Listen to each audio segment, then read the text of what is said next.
describe it a bit more. For the last decade, Monkey King has been his go-to hero. No, we all know what you mean. Like, he loves his hero. He kind of started this Battlefield trend also, I believe, which now everybody is picking around. Yeah, he's definitely one of the best Monkey Kings. Wait for him forward, trying to freeze over Faithion. He's not going to freeze over. The shackles on a flyfly won't lead to anything else. Faithion will try to heal up a little bit. And yeah, going back to your point about how he kind of developed the Battle Fury meta with this Monkey King, it was like during Season 1, I would say, of CDA DPC that he was really showing it off. So he's been running this kind of build, the Battle Fury Ags, for a little while now, and it's just kind of proven itself very strong. Icarus dive over and a little bit of revenge there. Boundless strike to swipe the kill away. Ame's got himself one. It's gonna be a good golden fusion for him. Looking for his Battle Fury once more, of course. And we'll have to see what this Emo Mirana can do. We have seen him in a really bad matchup before. It's Mirana against TA, and he won that matchup somehow. And even against DP, who I would favor slightly here, he's doing very well for himself once more. Doing well at 16-3, keeping up with Nothing to Say. Certainly proving why he's #2 in the region. And you know, it's been exciting to watch Emo grow as a player. He used to go by half, and now his name is Emo. Like, it's just, you've seen him progress. Not only that, you've seen IG progress. They were having a good run before the last season kind of concluded in a way that probably nobody was excited about. And they were out of form and now back in form. And that's normally, for me at least, I would say on the back of Emo more than flyfly. So it's exciting to see him in a matchup like this, where maybe it's not one that he should be winning, but he always makes a stand in. Right. Nice courier stick here, by the way, in case you guys want to learn some advanced mechanics. Correct me if I'm wrong. Ollie has been in this team for over 2 years, is that right? I think so, a long time. I mean, the team together has certainly, I would almost say, been together 2 years too. That's insane, man. Like, to think he was in the team for that long. Crazy. Loyalty paying off finally. They qualified for the last year already. Unfortunately, COVID hit, so it didn't end up going, but they're on a good way of making it there again. Securing a top 3 finish already. Invisibility. Top 3 finish for both these teams is going to be massive. It's been spoken about on the panel multiple times, just about how difficult and how much depth there is in the region. So, you know, securing your top 3 at this point, especially after a first place for IG, is a good feeling. Hex coming out with the burrow strike onto Ollie. Flyfly coming over to try and maybe get one in return. Cold Feet is going to proc, but Flyfly can't really output the damage to get a kill onto the shadow, onto the Sand King anyway. USA expert, how do you like this AA last pick? I like AA. I think it's, you know, one of those heroes that can make or break a fight. You have to be on it though. You know, those ice blasts have to hit. Not unlike mine that don't land at all. I think it's don't worry about it. Burrow strike. I just get caught without walking on. Radiant's bottom tower is under attack. Surprisingly, Radiant get caught by that. are fortified. Because even if DP wasn't there, he would have been in deep trouble. Since he didn't move up when Sand King stunned him. Bit of pressure here in the mid lane. Impale the arrow. Potentially kill him. Kill. Got the arrow. Radiant's should have the kill here. Will finish off XinQ. Dire's middle tower is under again, it's attack. another thing the panel talked about. Radiant's Morphling. bottom I tower has personally think Emo is the better Morphling player. Flyfly, he's played well on this Morphling before, from his times with Keen Gaming, his times with Serenity, but those are also times where I'd watch him like full shift Agi and die to like a rocket player. Yeah, that's the only problem I have with his Morphling here. He is very hit or miss on the hero. Sometimes he owns incredibly hard. Nice cut on the tree. The air. Following that up with a spear, so a lot of stun time with the arrow. Well done by JT. That's just why he is considered the best of there in China. JT is an absolute beast. Well done once more. Pretty much just setting up the kill on Monkey all by himself, without ult even. Yeah, that's really well done. You can hold that ult. You don't have to really use much to get that kill. Stun locking him for so long. Once you've cut that tree, use all that time you need to land the spear, to land the arrow perfectly placed. Faith Beyond in the top lane. He's trying to defend against Dire's this, top tower is under but attack. there's not much defense he can really make out of it. They've got the Hex coming in from Kaka. Invictus dive over. That's on a JT as well as Emo. Strike not too far away, and he's stunned up once again. And this is going to be Faith Beyond going down. IG looking good as they take yet another in the top lane. An arrow hit him even though he already borrowed struck, so it hit Thanks you. like his mirage, basically, but it still stunned the main hero. Interesting how that works. But yeah, Emo on this Mirana making it work Radiant's once more. bottom tower Doing is on under top of attack. net worth, rotating everywhere, making a ton of space for his Morphling here. And it's what I'm wondering about is if they're going to be able to continue to make this space for flyfly. I expect the next Exorcism to be a push towards mid. However, IG, they're already setting up to kind of stop this. The arena's used, and that's going to have XinQ. They've got the cold feed, the spear, and a kill. Easy one. Line him up, knock him down, and JT's got another. Insane amount of Radiant's damage here with middle AA tower is under plus Mars. attack. Of course, AA doesn't really do much other than deal damage, but he deals a lot of it.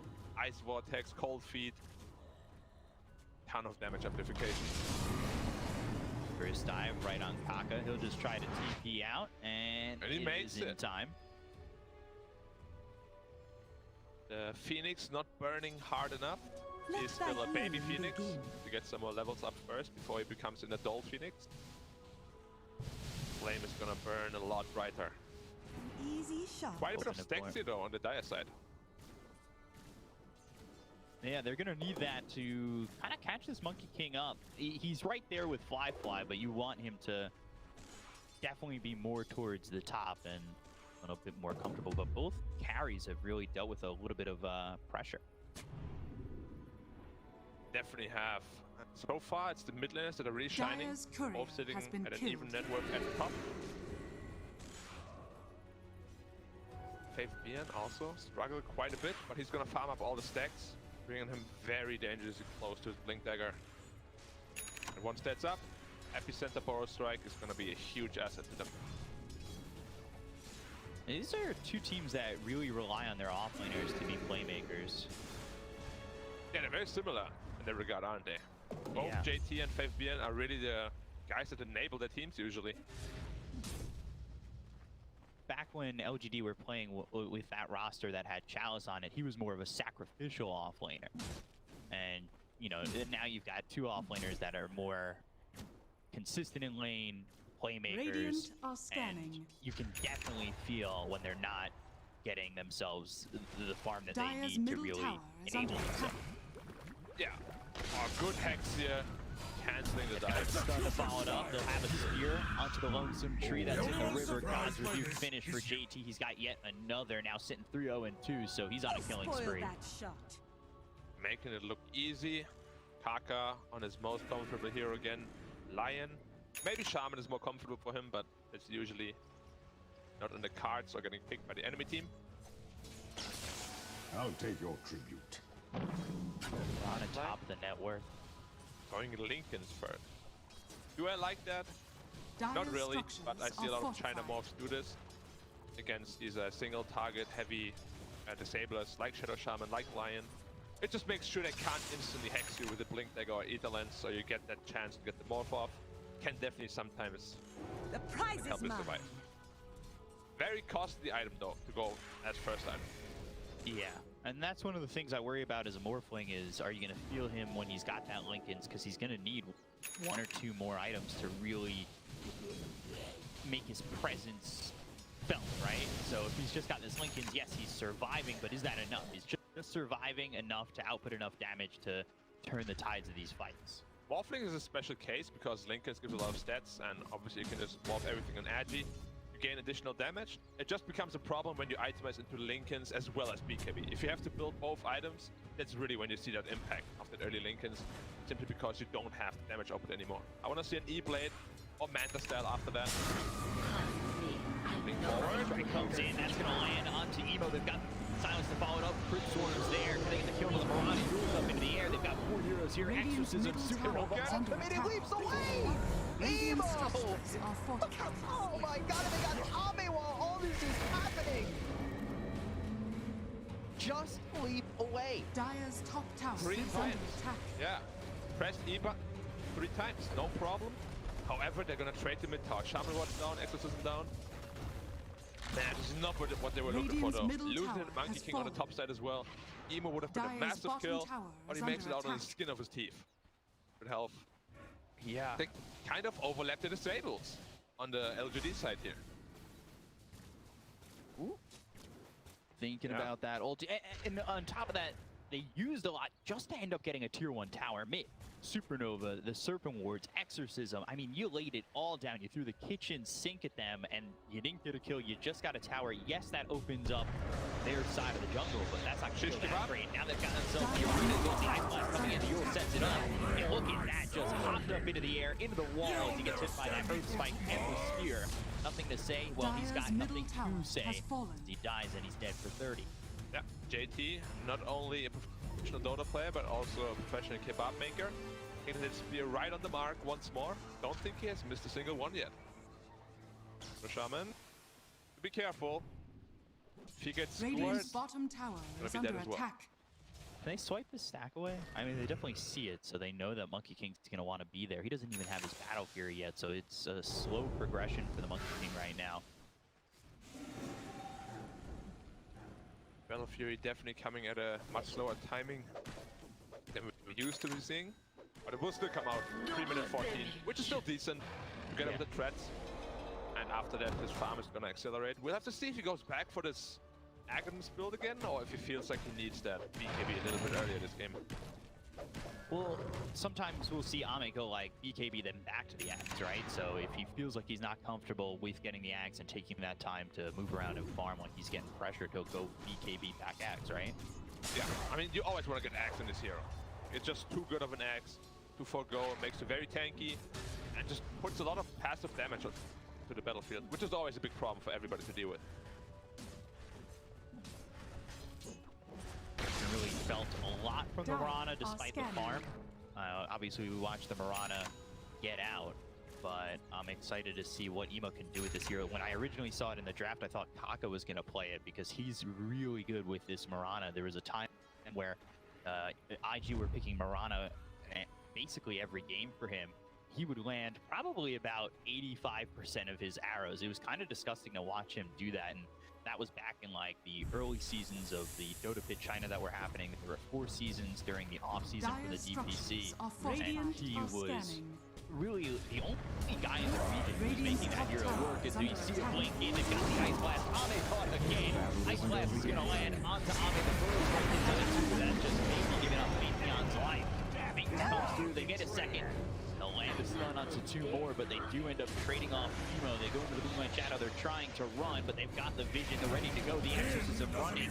Mars in trouble. Cold Feet in a spear will make sure that Nothing to Say is held back and will freeze over. They cannot chase this Mars, and they do find the Hex onto the Ancient Apparition as he's TPing out. So Ali, he's caught, and he's killed.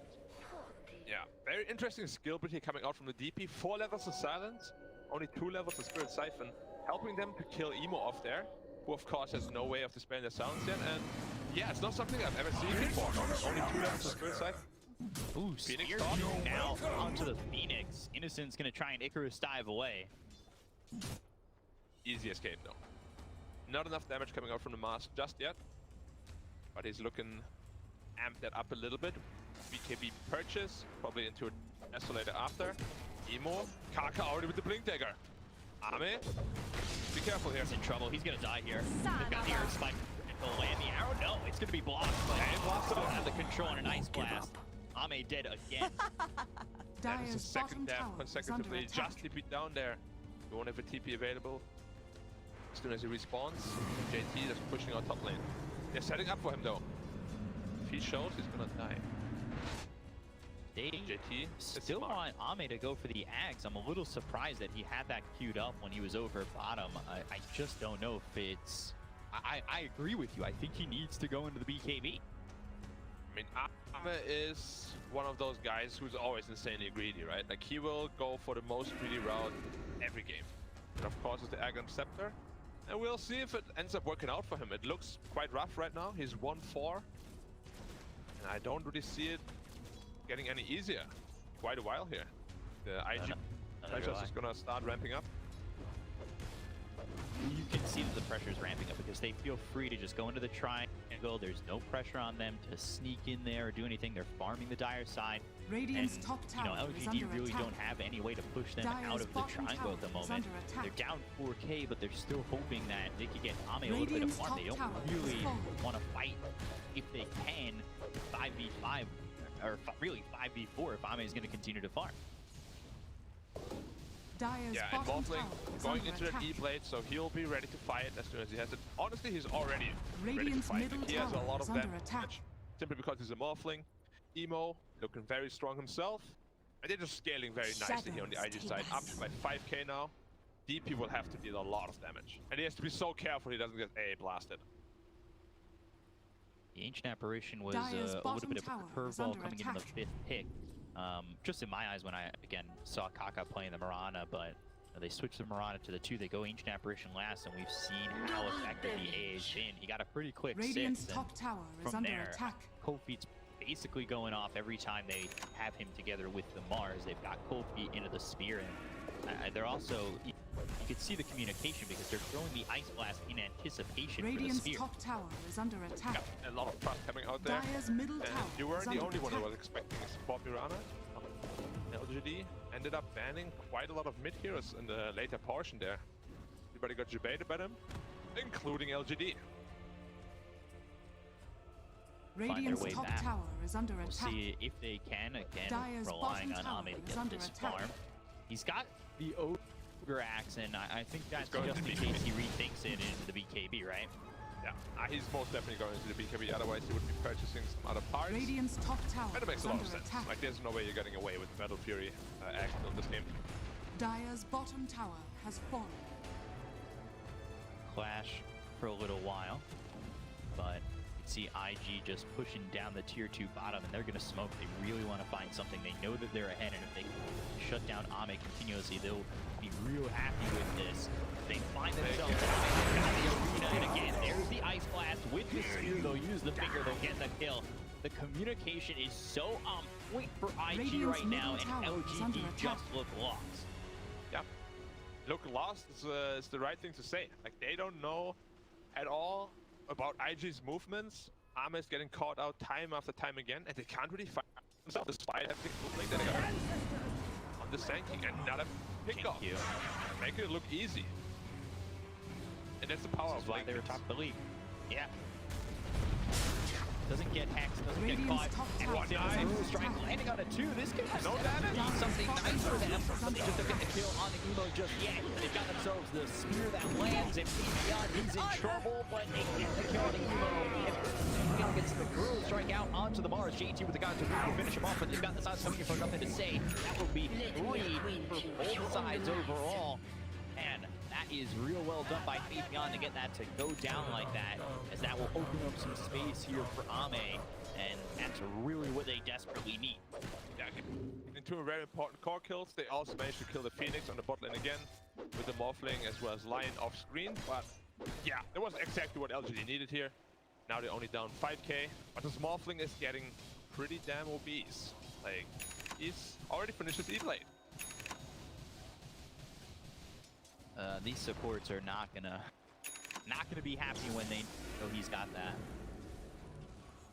Not only hordes, look at the Sand King, look at even DP. Like, if he gets stunned into E-Blade combo, he's gone. Monkey King is gone. Nobody of them can tank it right now. They're looking actually to ping out Roche, go that way. Moonlight Shadow into the pit. See if they commit for this. It looks like they will.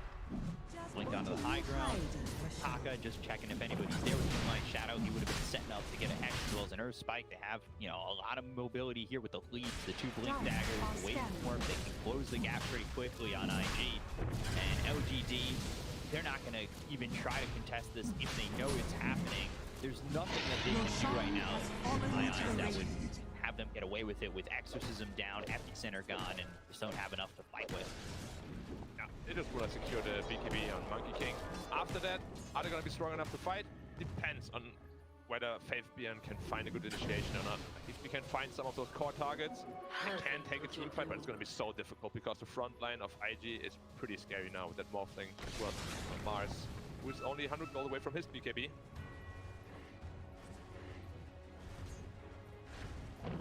5K feels like so much more. Radiant's It bottom does, tower but at the is same under time, attack. LGD, they have a lot of Dire's top damage tower on is their under side. attack. So if they really just take the proper fight, get the jump on the line, or the Mirana, even maybe the AA, they will kill them really easily, and they do have Dire's the damage top tank on the tower Morphling has twice. fallen. Right, and we really haven't felt full presence of LGD, right? We haven't seen the big team fight with like a Wukongs and a Supernova coming through with a Burrow Strike, making sure they can't hit the egg. Like, we haven't seen it all mesh just yet for LGD. We've just felt IG kind of control the entirety of the map and get these pickoffs and slow down LGD. Yeah, we haven't even really seen a team fight. It was mostly just pickoffs here from IG. Yeah, LGD's team fight should still be quite a bit better, but they're just not getting the chance to fight. Ame not even going to go for the Zags at all. He's actually switched over to the Scotty, and we'll see if that's the commitment he'll make. Do you like that over the Axe? Do you think just Axe is not even in the picture anymore?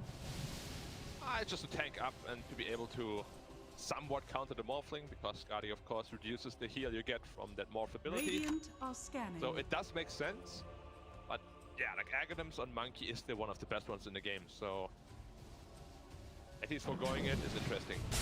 Smoke trying to move here. Burrow Strike hits onto Ollie. They're going to get the silence out of two of these heroes. They're looking over the Apparition with the Sun Ray right on top of him, melting the ice of this AA. They'll get the kill on Ollie. They'll look over at Kaka, who lands a 2-man Earth Spike with his Exorcism used, and they've got the Moonlight Shadow trying to run, but the Balance Strike will be the finish. 2 kills there for LGD, and they come out clean. However, it's just the supports. It is just the supports, but there was still quite a good golden fusion for LGD here. Well behind quite a bit. Dire's They had middle to tower expend is under Exorcism attack. again though. So now it's a good time for IG Maybe I'll have to a look for a team fight here. With the newly picked up BKB on the Mars as well. Is an Invis rune. XinQ has to be a bit careful here. Has got the A on this though.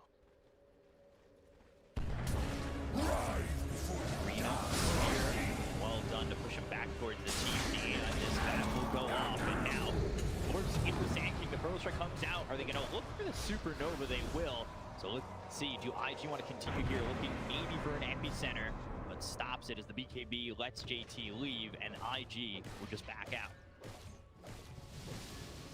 Right, well, at least the A on this was popped, I guess. I don't know if he actually started A on this or not, because he committed Arena right away. Looked like he didn't really check for the items. But that is going to be on a cooldown for quite a while now, and they still have Epicenter available. Yeah, I haven't really seen the E-Blade combo yet either. Are scanning. No, not yet, Radiant not yet at structures all. are They still fortified. have, you know, a minute and a half with this Aegis to work with. Especially once he picked up that E-Blade, I thought he would just be going into overdrive in terms of aggression. But something here is really pulling on the reins, and he's not playing the way we've seen him play this Morphling for flyfly in the past, when he's just been all-out aggression once he's that E-Blade. And you know all about Magic. They were ahead 5k just like a minute ago. How is it only 3 or 2k now? What happened, Peacock? What's the magic? Losing a couple supports, not putting the pressure on LGD. They felt fine to farm, getting around the map a little. Dire's middle Whereas tower IG, I think is they've under been looking attack. to kind of find a Dire's pickoff for the last structures few are minutes. fortified. Oh, amazing analysis work. Maybe this next game. Oh, you got King me. caught out again. If it's comes down, they've got the Ice Blast coming through. That's going to land onto XinQ. They'll get the kill to the Shadow Shaman. That was really close. If that hits on the monkey, Radiant's he had bottom not used tower his stick is at the under time. He was attack. only sitting at like Radiant's 600 bottom health. tower has fallen. He is in actual danger of dying. Barely gets out of the AoE. He's out of life. King, very close to his Scotty now. One step up, it's gonna be pretty damn hard. Oh. Throws on. Right? Kaka. Got the Hex. Kaka in the right position. Sunray trying to keep him alive. And this is going to pop once again. Full Strike Finger. Ice Blast coming in. Flyfly gets the kill on the base beyond. They'll take the same thing once again. And now Innocent's on the run for the waveform. Like I said, they can really cut down the gap between them and these heroes. But got the Supernova going off. And I don't know if they're going to be able to pop this. They'll throw the spear. That lands on nothing to say. They're getting the cover of the death farm. The Supernova's going to go off. And JT's going to be stunned up. locked down and killed off. Falls, Ollie to follow suit. XinQ gets the kill there. Super Boys are down for the Burrow Strike. Comes up with flyfly onto the Shadow Shaman. They've got themselves the Earth Spike to finish off XinQ. They'll get yet another kill. The arrow will just miss Faithion. Back and forth we go as IG still a 4K lead. They're a little bit close. To be very careful about their positioning. However, I say that their spike in. Burrow Strike comes out from Faithion with BKB pop by Ame. He'll go to the Woodcuck's command, but he's on nobody. He tries to put the circle out so they can maybe catch Forfling jumping in. They do get the kill on a Kaka, but Forfling never commits. Yeah, it was a huge mistake, but nothing to say. He TP'd in, used Exorcism, but he didn't BKB. He just got Boros struck by the Morphling who turned into the Sand King, and then got permanently disabled by the Lion, just resulting in his death. Exorcism was on for like 2 or 3 seconds. If he BKBs in time, I'm 100% sure this fight is going to go very differently for LGD here. But good recognition there from flyfly, just immediately stun him, allowing Kaka to follow up on it. That's the first Wukong's that Arrow? I think we've seen, and it just hasn't done much of anything. It really was zoning at that point, but I don't know if they're too upset about that. They did get a kill and kind of get that fight even. Yeah, I mean the gold lead is not increasing or decreasing, so very even fight indeed.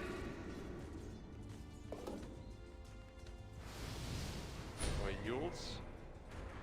Oh, so scary. The Shadow Shaman. If he just gets touched by the Morphing, he's gonna die. Shadows take us. Yeah. White Shadow used once again. See if they can get in here and get a pick off. LGD sitting out of sight, out of mind.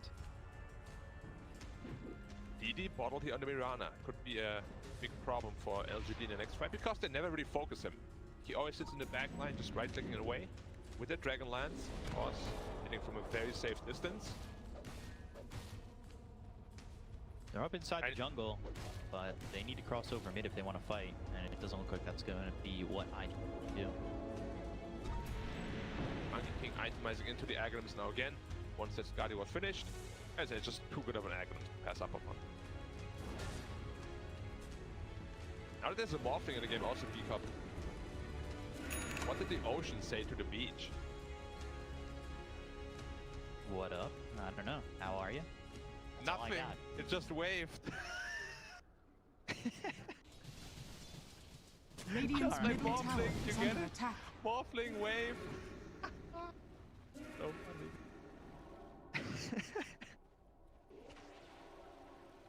I try to hold back the laughter, but it always gets through. The dad jokes work on me. You got it. I got it. Thank you. Double damage. We saw the tier 2 tower top and taken out. Morphling closing in on his Dire's top tower Skadi, is under attack. and he's just whacking the top tower. No one is there from LGD. And they have a high ground. Have to be responded. careful. Lost half health on the top tower and forced everybody back. Good move from IG. See how long that ward stays up on their high ground. I don't know if they even realize that that was placed. They are going to smoke up. Roche is up in a minute 15. Money changes. OGD can find a good fight here. It might set them up to get the next stages. They're going to go late Burrow Strike, Exorcism, all used. They've got the shackles onto the Mirana. They'll catch Emo. Ame getting himself a killing spree. That's a big one to get. 65 seconds without the Mirana.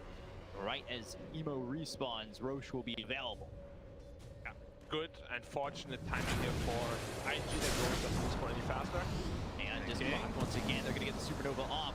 Had a Burrow Strike, Boundless Strike missing as he waveforms away. But now Spear, that's a complete win with the BKB popping up in the say. Going after the damage with the Exorcism running down this line. They pop the Linkage, they've got the Hex on a JT. They followed him up and they should be able to get the kill to the Mars. They will take out JT. Oh, just missing Ollie as he TPs out. Three kills there for XinQ after the LGD. ownage.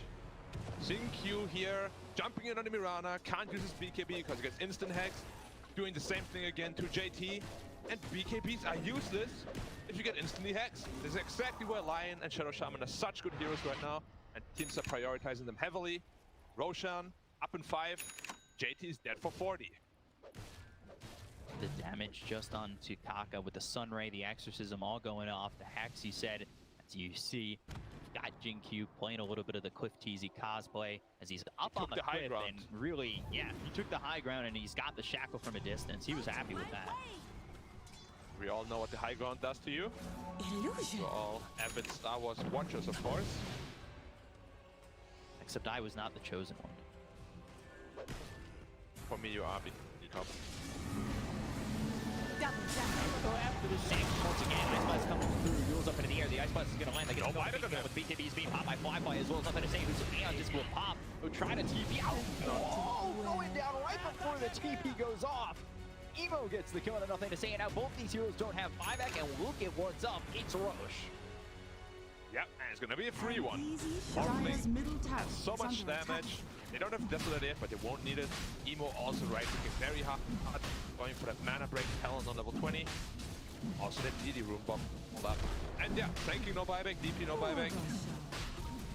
Give it up. Aegis cheese. Roshan has Hands of fallen IG. to the radiant. Tough from now on out. Also going to the Skadi on the Mirana. At least Monkey King caught up very well, very nicely here to the Morphling. Almost on par with him in farm. Right. Dire's no. middle tower is Going to under Divisibly. attack. That's set up to be a timing where LGD, they're the ones who Dire's were middle looking tower over at has Roche fallen. with presence, and it ends up being IG who take a good fight and they finish off Dire's both middle nothing tower to say as is well under as attack. Fabian, and that leads to them getting Radiant Aegis and structures now are going up to the high fortified. ground once again. Like this I is think they're gonna get LGD. one Rex at least. Like they're Morphling Mirana, they hit so damn fast. They should be able to get one side here quite easily. Yeah. 8 seconds though. We'll Dire's see if middle they tower stay. has fallen. They might get the tier 3 impact or Radiant's what bottom happens. tower is Oh, under there's one attack. behind. They're willing to come up. Dire's middle barracks is fallen. Right on Easy Rex, him. just Oh, leave. Stun, as well as your spike onto the Sand King, and then it will take the melee Raxa back off. Oh, Kaka! He's good. Ollie! Radiant's He's good. bottom tower They're is just short of getting these heroes, but they got the balance strike, and that's going to be through on a Flyfly who will pop the BKB. They have no way to stop it, and he'll just TP. Oh, there was Exorcism popped. I didn't see that. Only 5 seconds remaining on that. After that, IG is going to be looking for another team fight. Army could potentially be getting caught out here. It's away just in the nick of time. And that is That was so another scary. Exorcism not really looking that good for nothing to say. Yeah, he kind of just forced it out. Like there was no need to. IG was already retreating. Looked like they wanted to fight, but yeah. Sometimes you just get a little overexcited, you know, you don't want to give up that Rex. This might cost them. 90 seconds without Exor. Big timing window for IG. Radiant are scanning. Good scan. Look at Morphling, 5,000 health, 6,000 health. Let's go. Dire Morphing are back down. scanning. 4,000, 3,500, 3,000. I love seeing those numbers go up and down. Oh, they found the Morphling. They got themselves the Burrow Strike. He doesn't got a lot of health to work with anymore, and he is gone for the first time. Only working with 2,200 health on that point, but they got themselves the arena door. Figure the Earth like Neil and two of these heroes. They got the Xbox knocking over the edge. They've got the Supernova Hot. They'll get the kill on Ami. They take it to the Monkey King as well. The Phoenix will look over Fabian. They've got themselves the third. Three kills on the side of LGD. Just like that, they turn it around. They had the luxury of the Aegis, and they will use that luxury to get 3 kills and come out on top. Yeah, IG scouted them very well with a scan. Morphling, I'm sure he didn't want to die. He ends up dying, doesn't matter. He has an Aegis, and all of IG are ready to punch back. Monkey didn't even get the chance to use his BKB. Permanently stunned. Now he's dead for 60. Might have to buyback here, otherwise they're gonna get a second side of Rex. No buyback on Sanking though. Either way, it's gonna be a tough fight. Looked like they were just getting themselves the Aegis and backing off, but the arena and the stun from Kaka just Dire's middle immediately barracks are under onto attack. both this Phoenix as well as the Sand King. Really well done. They killed Ame instantly. Wanna initiate here on Flyfly, XinQ position. Dire's top tower He is walks up. fallen. On the board once again. Stab back. Long arm. So this might be the Exorcism that better goes their way. They've got the Wukong's command down with the BKB pop by Ame, but he's able to wait for him away. TP out, and he is gone. Everything used by LGD again, including some buybacks, and they get nothing. Yeah, 6.2k health by the way. Keep morphing it up. It just never ends, man. You think he's already at max? Nope, that's only half of what he's got. And yeah, as you said, they used everything. Invisibility. You got nothing for it. Even a Monkey King buyback as well. They've got a Hex now on nothing to say. That's another layer to control here for LGD, but it just has not been enough. We'll see if this Hex is enough. Like, he's in danger of always getting blown up. Emo in position here with the Invictus rule. There's the arena. And Ame has been caught in the air spike, but they've got the shadow coming through from XinQ. Invictus dive trying to get back into the fight. They've got the stun on Ame. They need to be careful because he just fought back. The damage coming in with the Starstorm is going to be able to survive this. They've got the Epicenter going from being beyond. They're going to look over at Emo. He's got the BKB running for a couple more seconds. And popped on NothingToSay, but they've got the stun now on the Veranda. Wait for they get to go to XinQ. They look over at the Supernova's going to pop right onto the Veranda as well as this Morphling. They get that kill on Emo, and now BCI trying to close the gap. Flyfly, Ali, both here. Lincoln's pop, but he's going to morph into the Sand King. Finger onto the Sand King. Spear, it lands. They get the kill to BCI. The Andis is going to be popped on the Lion. They look over, they land the check, but they got the silence. He's out of mana, out of time on the running dead.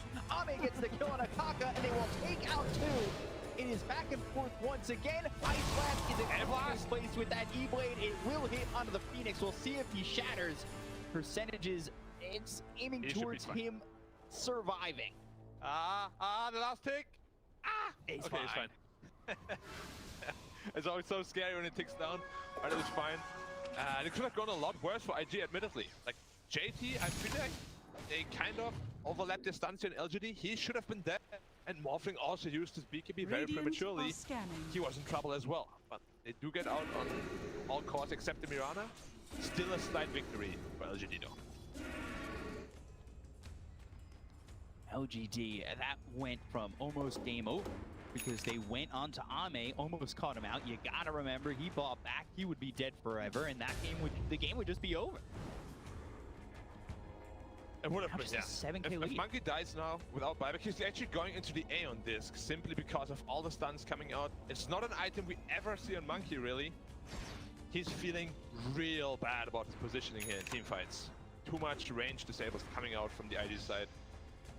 And that's what Lion does to you, man. A lot of mental damage. You know, you get hexed before you BKB. You're gonna be like, next time I'll BKB. You don't do it again, and then you just go in. And that's the thing, because we were talking about the gap closing that they have from IG, and you can see it with the blinks, the waveforms, and everything. And Ame even screens away, doesn't feel DotA safe. are scanning. Telescope, that'll be good for the Shadow Shaman. They want to put it on the Shadow Shaman. Elo Cape Allies disappear. on the Morphling. One of the better items as well. Oh, they're falling for it. They didn't get unsmoked. They're kind of crumbling under the pressure. Oh, the good arrow! Hits on the Phoenix. Oh, they're going to follow this up. They've got the point Will Spear that's going to land with the Phoenix. Can he get double Supernova on no shoot? He does have 5. They've got themselves an outpost right there, but they're going to end up getting themselves a second. Shadow Shaman's gone for 85 seconds without buyback. They're going to use that Wukong's command, but against him, nothing. They've got the Burrow Strike on the Holly. They'll look over the machine. They'll at least find one. But again, everything, the kitchen sink, the next door neighbor's entire house, it's all thrown from LGD, and all they get from it is just an ancient apparition. They were forced to buy back on the Phoenix, and now they're going to look over the line. They've got themselves a silence as well as the Hex. They caught themselves Kaka, they hit the Burrow Strike, they'll get the kill, and that's something to work with. Morphling trying to get out of here as he'll TP with the waveform flyfly. He's gone. And Roche, it's soon, but I don't know if it's soon enough. Unless it's an instant spawn, they'll have plenty of time here on IG to get their heroes respawned. I'll take So close again on the Mirana, man. He had like 100 health, gets out of the skin of his teeth again. It just feels like it's always so close, just not quite there for LGD.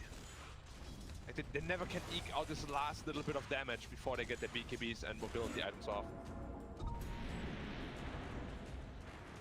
Level 25 there for the Death Prophet. Levels on some of these heroes are lacking though for LGD. They do have level 18, level 3 on the Supernova for the Phoenix, but he was never able to get it off to begin with. He was caught by the arrow. No chance he survives that. Yeah, now the big one is really the level 25 Monkey King, but last team fight, his Wukong's was rendered quite ineffective. Oh, the Phoenix here. Again caught, and they've got the arrows. He's going to go immediately to the Supernova, but they've got the right place. There's no way this goes off. Dead for 90. He's used Supernova. No buyback. Very costly mistake here. Trying to take the outpost all by himself without buyback. And he was also the guy that used all his spells on an illusionist Cape illusion. Why? Definitely feeling the pressure here that IG is putting on them. Rana ult once more. This could be another casualty. They get the kill on a Baby on. He's going to buy back with the hands. It's going to be proc on. Nothing to say. EKBs have gone off. They get the kill there on a XinQ. 3 heroes got on the side of LGD, but they've got a SARACENO coming back in. swing. He's just out of here and onto the high ground. Looking for the barrel strike. Hit onto Fabian. He won't land it. And again, nothing there for LGD. Exorcism and Wukong's on cooldown. They have no answers for IG. They will have Roche available in 45 seconds so they can get themselves another set of racks and they can back off if they want it or go straight for Roche. The options are all available for them just when Roche spawns in 30 seconds. Sorry, B-Cup, but I'm not feeling this Monkey King Aeon Disc. They were in the Wukong's command for like about 5-6 seconds, but they just took no damage. He has no damage items at all. Like this Aeon Disc sounds nice on paper maybe, but it really doesn't do a whole lot. It feels like they just don't care about the Aeon. And when you see it, I'm nothing to say too. Scanning. His pops and they stick with him anyway. And I'm just gonna say, as a nullifier out on the Mirana, so that Aeon Disc purchase on any of these heroes is gonna be rendered quite ineffective.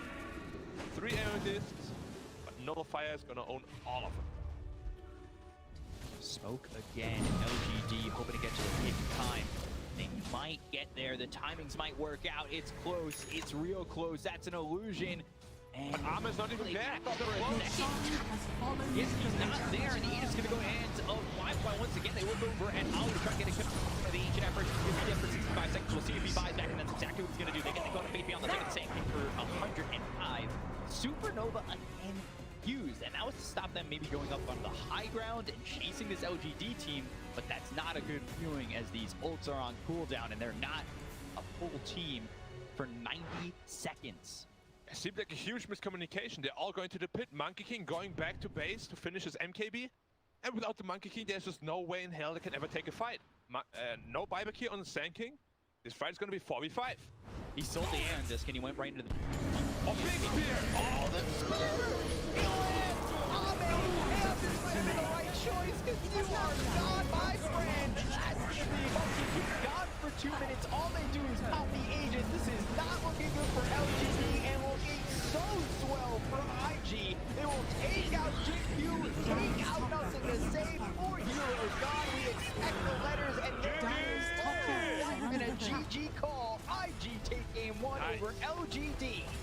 Wow, that's making it look relatively easy. Like LGD had some signs of life here and there, but it always felt like IG is in control. Starting from the early game, JT completely dictating the pace of the game, as we used to be seeing from them.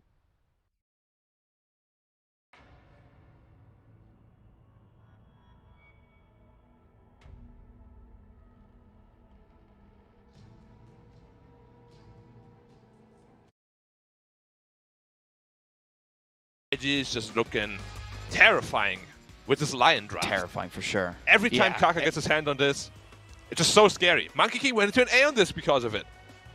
How crazy is that?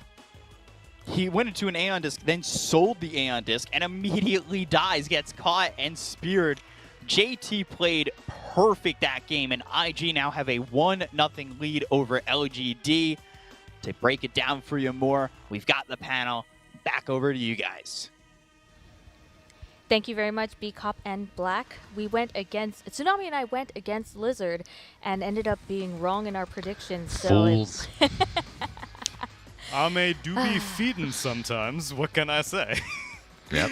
Ame did Ame things. This is what we expected, but unfortunately, the rest of the team couldn't pick up that slack. Yeah, they were trying their damnedest, and it was entertaining to watch. I don't think I've seen that many Aeon Discs in a game ever. I don't think. It was a very, very good start of the game for IG. The two cores were constantly on top. Then PSG.LGD, they did manage to bounce back. Oh, pretty much that XinQ Shaman, it's a fearsome lad on a couple of those heroes. Overall, a very, very interesting game. DotA, man, this whole patch, this whole tournament has been so fun to watch. Every team bringing something different. Here, Mirana mid. Mirana mid, yeah, what do you think about it? It did great.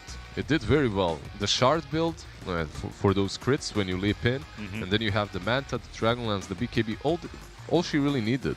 Because one other thing that you brought with that Mirana is the versatility for your carry pick and Exactly. the ambiguity, right? They couldn't figure out where the Mirana was. They thought it was a position 4. Because of that, you get Lion and you get the Morphling afterwards. Just out, not necessarily a full outdraft, but a really well-made plan. Yeah, IG came into today with I think they got like probably all the heroes that they were wanting. For AA, I'm still kind of skeptical on, but they had so much chain stun that you were landing the Ice Blast every single time. It would be Mars leading up and then leading into a Mirana arrow, and then AA would be Ice Blasting in. And yeah, JT just so clean with his performance, everything that he did in this game.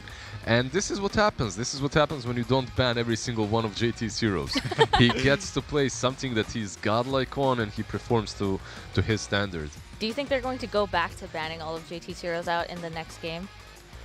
this game has like cracked things wide open because Emo, like this isn't necessarily like a comfort pick for him. He played it during the DPC, but like you don't expect a mid laner to take Mirana. Yep. It's just not the kind of showstopper that we'll see from Emo, but he did it. Flyfly, I think, can be given back Morphling privileges, right, Lizard?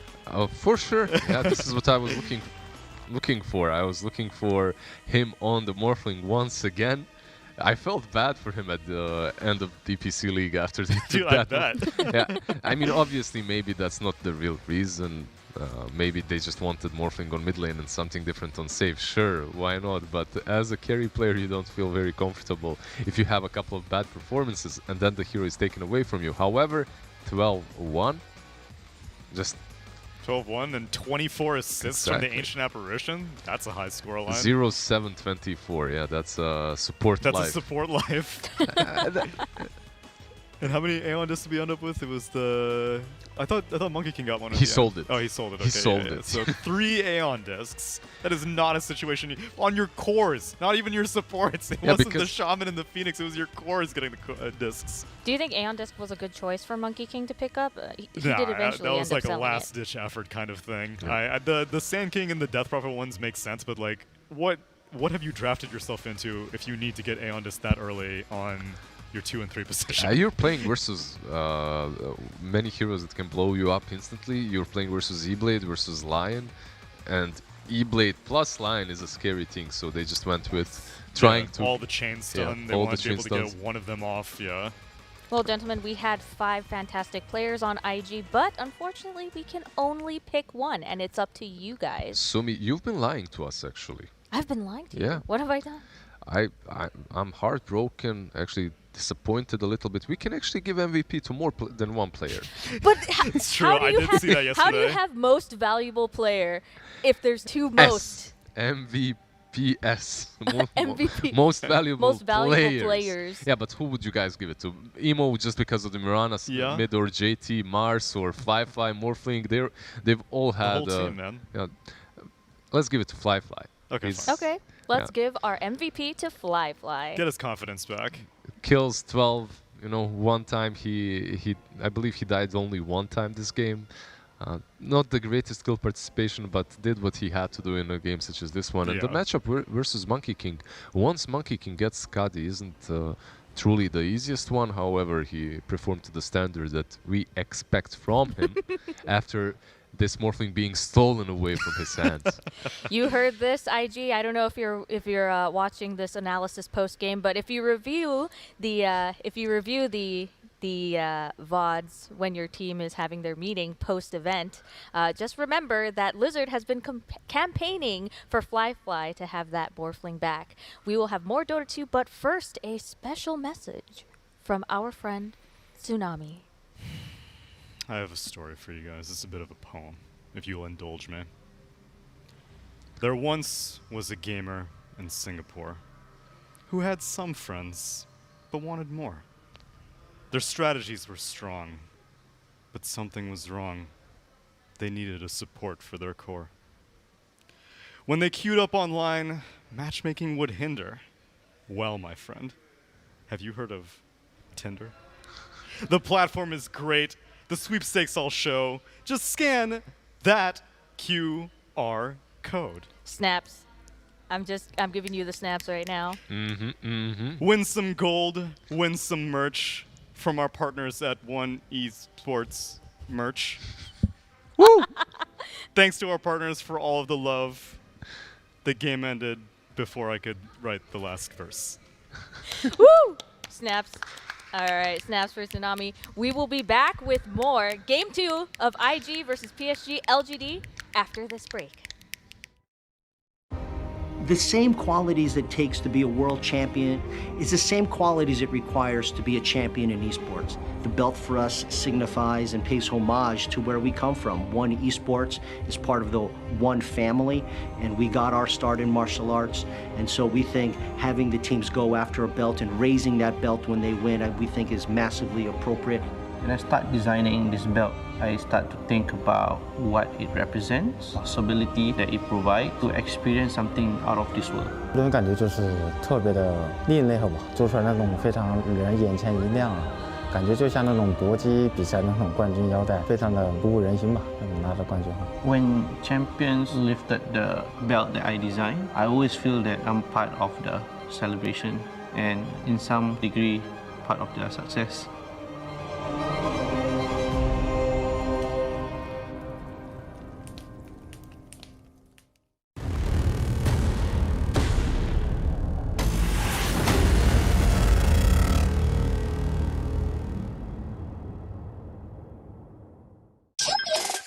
Shopee for Mega Shopping Day. Shopee for Mega Shopping Day. Shopee for Mega deals, free shipping every day. Shopee for Mega Shopping Day. Shopee for Mega Shopping Day. Shopee for Mega Shopping Day. Shopee for Mega deals, free shipping every day. Shopee for Mega Shopping Day. Get the best deals this Shopee for Mega Shopping Day. Shopee.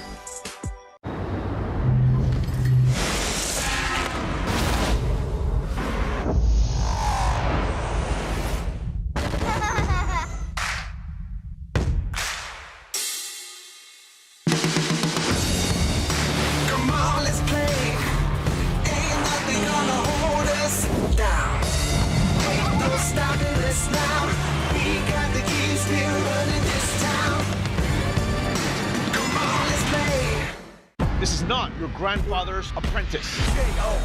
The winner will receive the once-in-a-lifetime opportunity to work for me as my protege. You bombed, and you bombed. I've fallen a million times, but I get back up and I fight, and that's what you guys will do. This is the toughest apprentice in history. May the best warrior win.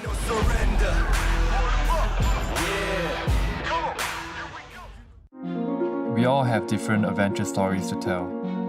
Different paths, different choices. I chose an unusual path, a choice that is not for everyone. You are constantly moving from place to place. You have to sacrifice a lot of time. You have to focus to be on top. Ice does have full stop available. Oh, Ice, he's in trouble. Every journey has ups and downs. All you need is to focus on your goal. Just eating them all alive. GG, let's go! We all have different adventure stories to tell, and mine is just getting started. Pressure, frothing on the edge of taking everything. Life is a game I'm born to win it.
Let us fight.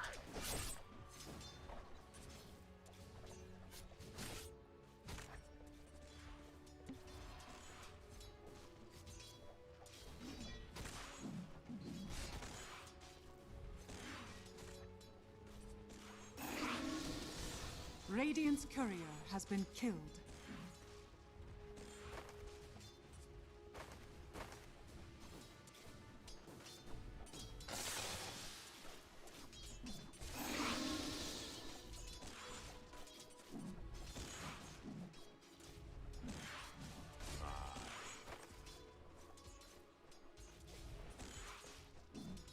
Denied. Don't let it vex you.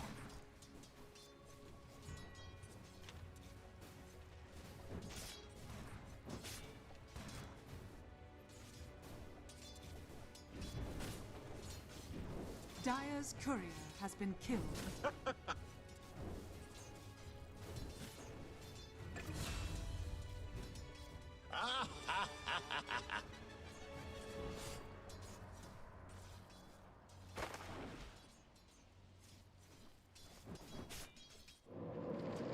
Were you watching?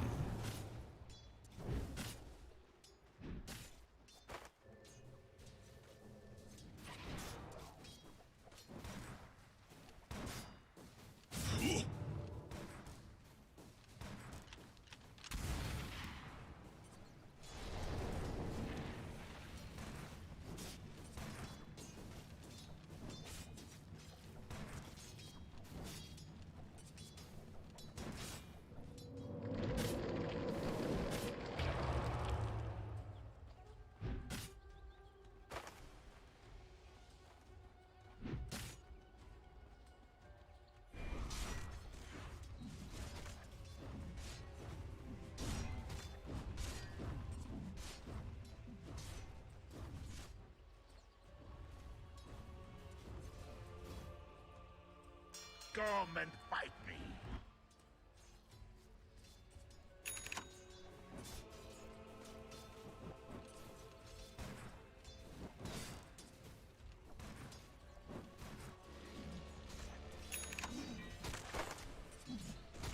You have done the kingdom a service.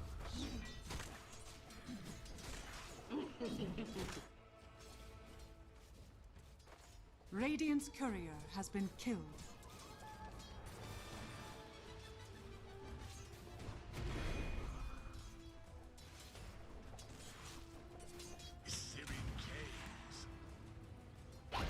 Radiant's middle tower is under attack.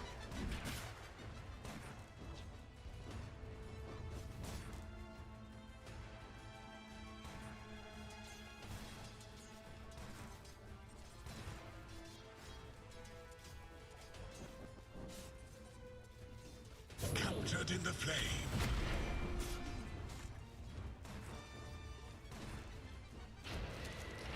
My form fails me.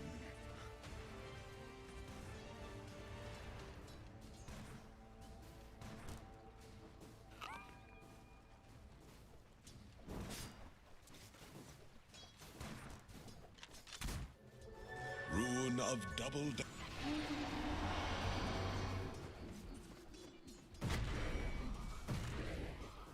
Killing spree. Strike, strike, strike, strike.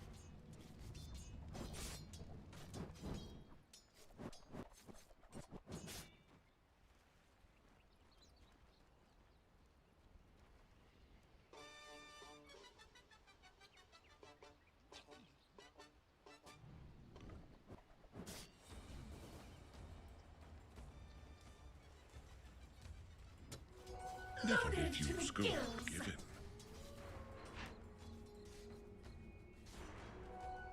Got it. Radiant's middle tower is under attack. That was my last runner. Your spirit, like your life, is broken.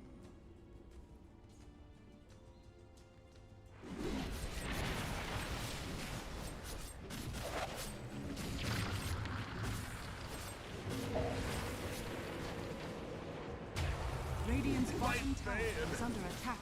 Your blood's too thin for my pot.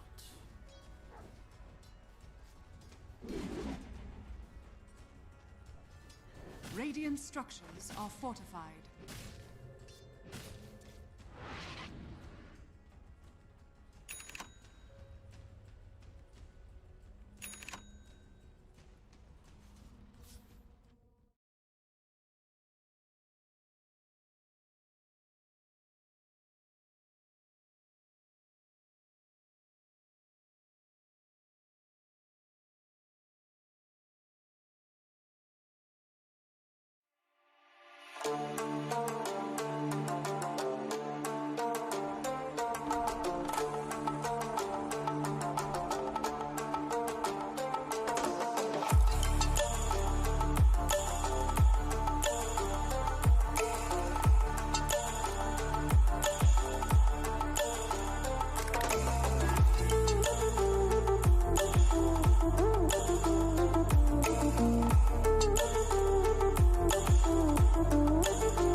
that's what you assume. The story's over now, I must conclude. I am conflicted, watching where I step still, hanging in the balance, not the life I want to live. I want to take it all, standing tall, fear outweighed the person you are. Oh, break out, I've got to see. Spent all my life holding all of it closely. I played it in a sense, a feel of discontent. I'm finally facing it all, fearless.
It's all about humanity.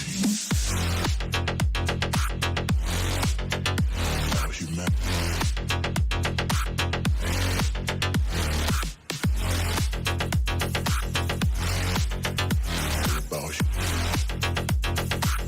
It's all about humanity. About humanity.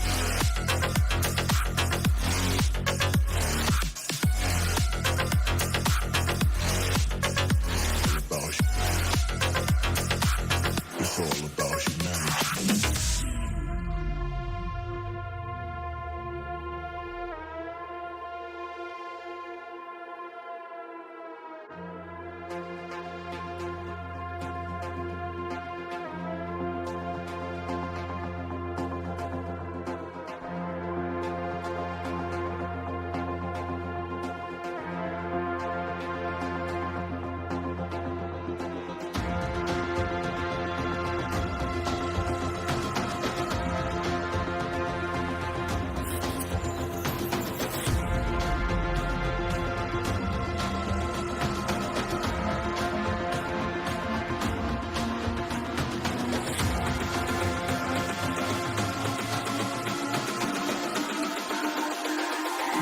It's all about humanity.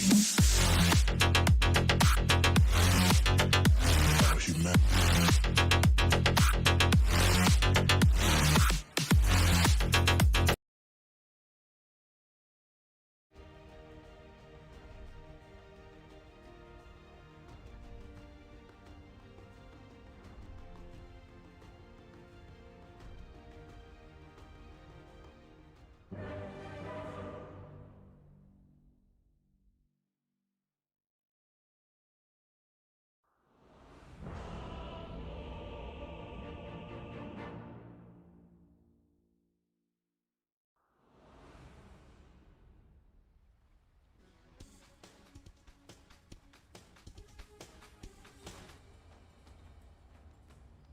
Prepare for battle.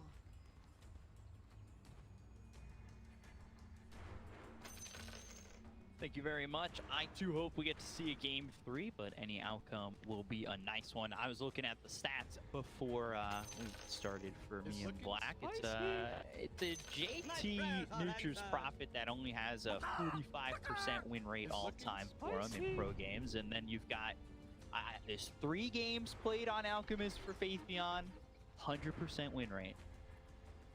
Must mean something, right, Black? I'm not the biggest fan of statistics. In fact, I quite like to defy statistics and just break it. Okay. If you just break the 100% win rate now, you're gonna go to the grand final feeling really damn good. 30 but yeah, seconds personally, not the biggest fan of the Nature Prophet last pick. We have seen it in some other series as well, but it just aspect the Prophet, and it just doesn't seem to be super effective if you're already countered like he is. Like, they have so many good heroes against him. It will be a tough Nature's Prophet game for JT, and it's not a hero that really fits him either, I think. Like, he always plays these Marses, Timber Saws, tanky frontliners. Prophet's not one of them. They're going to try and go in on the Alchemist already here. They've got the homing missile coming through. Kaka moving forward with the help of flyfly, and they are right on top of the Alchemist. Flame Fury doing a lot of damage, getting back away. They've got the tag team going. They'll get the first blood. Ollie gets credit for that, but they lose. Why? That's not the trade you want to be making, and Kaka will deny himself to Roche. Oh dear, that is not how you want to start it. Yes, you get a kill out of the Alchemist, but you lose that Jug and feel nearly as good. I mean, it was 4 heroes affected by the Titan Spirit, getting a total of like plus 80 damage, and just absolutely whacked them in the back of the heads. So we'll see how flyfly does with the Jug. It's one of his comfort heroes, definitely one of the best. I think it's probably his highest percentage. It was like 68.5%. Emo was just about the same with his puck. So, I mean, for them, these are comfort heroes. We've seen them on these heroes a lot before. And, I'm excited to see them here now. And you've got some interesting matchups for him with Mars over mid. Normally a hero you see off lane does make its move over to mid here and there. So actually over top again, Alchemist, Blade Fury right on top of him. Faithion moving back, right clicks in from Ollie. Won't be enough. Faithion survives for now. Yeah, you have to be really careful here when you fight into that acid spray. Shadow Shaman hitting for 77 damage. Under that acid spray, of course, it gets amplified even more. Pretty strong combination. Second highest base damage really popping in. We'll see if they can get something going in this top lane for LGD. I quite love this mid matchup here from LGD. Only sitting at 2 CS on Emo, already 11 on NothingToSay. It's so hard to last hit as puck against Mars. Every time a creep is low, you toggle the bulwark, the attack has a 70% chance to hit you instead of the creep. Don't get the last hit that you need. I couldn't help myself. So right now just sitting 4-0, really struggling to find CS, and there's another deny for NothingToSay. I know I brought it up in the first game, but these are a lot of the top 10 players in China. Nope. It's always interesting to see them in matchups that maybe they're not supposed to do well in, and how they overcome that. He's always ready for a fight. I mean, it's still RNG based, you know? 7 out of 10 hits will hit the Mars. If you're lucky, you get more last hits. If you get less last hits, it's all up to chance. Radiant's courier has been killed. Doing an alright job here, 11-2, but top 3 on the CS, all on the side of LGD. And they've got the Shackle out onto this Gyro, who will survive, throw a Rocket Barrage back at Faithion. Flyfly, he's still standing in this acid spray, and you talked about it. It's just, you can feel those right clicks just chunking this Jug when he's standing in the. He's sitting at 6 base armor, but it's -4 from the acid spray, so that puts it down to 2. Gyrocopter getting put down to 3. Huge amplification, and you have to respect that for sure. You gotta be absolutely careful how you approach these fights there. Hit up pretty hard. Gotta worry about that Elder Titan early on. All of a sudden, you don't expect it. The briefcase on Kaka. 200.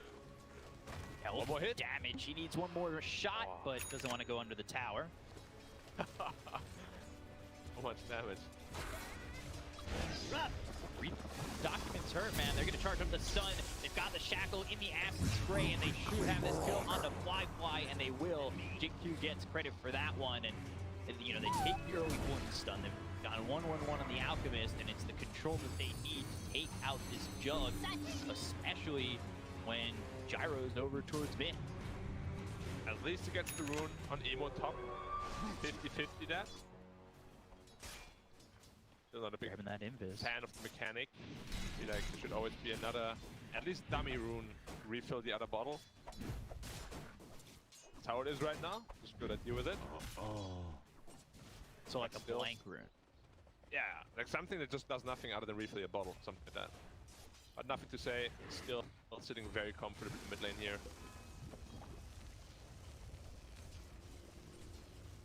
A lot going on here for LGD at the moment. Trying to think what the deal will be with this Alchemist, but as I think about that over bottom, they're going on to JT. They should have the damage to get this kill. If the body blocks are enough, though, he won't have the range, and that's exactly what the Tusk does in blocking Amit. Well played there. He also had a Mine fan is truly a blessed life. So it wasn't really Radiant's middle danger. tower is under attack. And it's a 2-2. No, it's not. Got it. Rebound is actually in favor of LGD. With that Alchemist, well done. All three cores of LGD now are sitting at the top 3 of the net worth.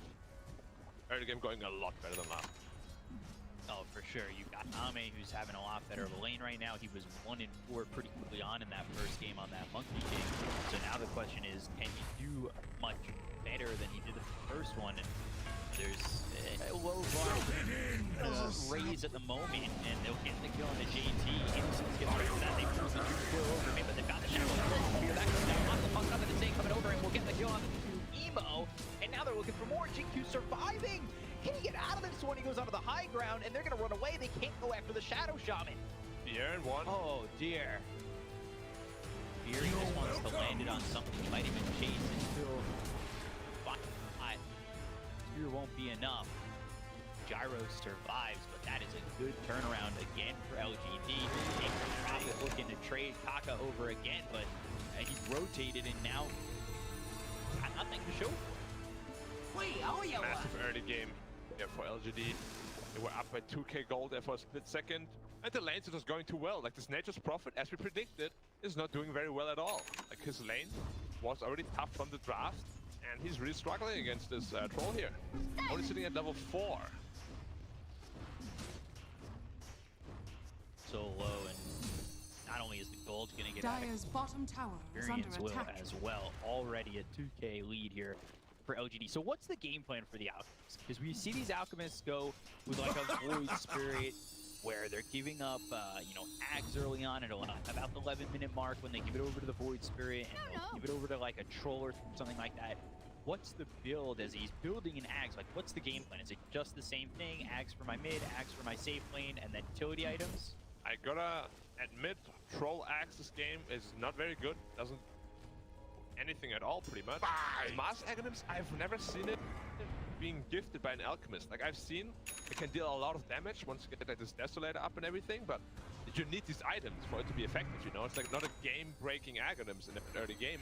I'm not sure how impactful this will be on him. Let's see. Working on going into... But he's gotten 3-1-1 Radiant structures ult are at level fortified. 6, so the gold not going up as quickly as, you know, maybe say a Radiant's one top position tower out. is under attack. Something like that will go more into the Greeble, but we'll see how quickly he can Dire's get these structures at. are fortified. You position here, try to defend the top tower. Ian also rotating in.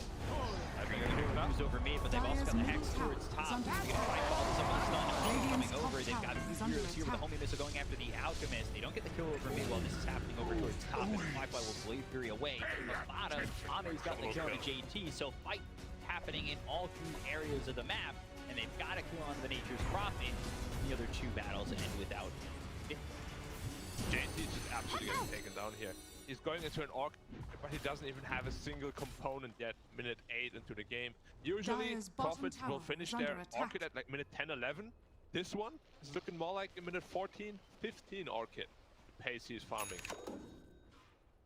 And that's not going to feel that great with the later the Orchid gets. There's more to really have its power spike feel just more like an okay power movement. It's really not a lot more than when you've got that early Orchid and you can TP around on the map and take out these supports and really snowball. The later it comes, the less likely it's going to feel like one of those big items that you have to get off the ground. Radiant are scanning. JT blessed by Gaben, the first shovel resulting in a bounty rune, but big rotation bottom here from IG. No coil for 5 seconds yet. They have found themselves the Elder Titan, 4 heroes around him, so Innocence will fall to May you Emo. ride on Nether. Not really worth it though, unless they get this power here as well. Q. Alex putting up a fight on flyfly in the top lane. It's really making him uncomfortable, and the farm is starting to accelerate. They just don't Dire's feel middle tower is under attack. this out 1v1. Coil? They're going to bring over another one. They've got the Dream Coil down from Emo. He's still surviving rotations, and that's exactly what they're going to get. I'm going to look for the sweep, which won't land on either of these heroes. They brought Ame up towards the top lane, and they're going to go after this puck. They'll use the mana to transfer the silence a little bit too late. Not a lot of mana to work with. Kaka drops another to say. They've got the stun charged up, which will be avoided. However, Emo's still dead.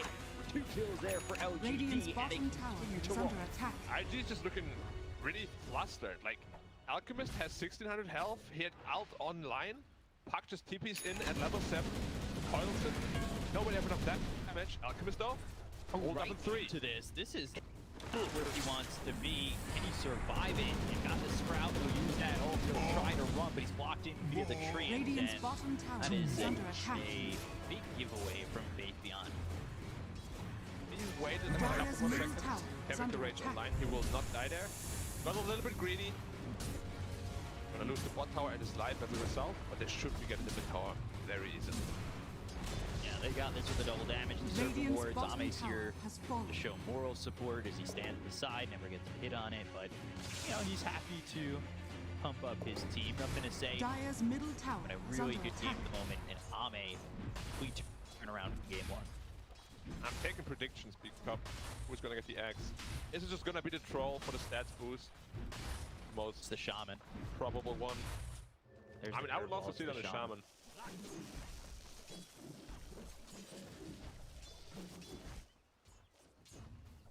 I think it's just gonna go to the troll.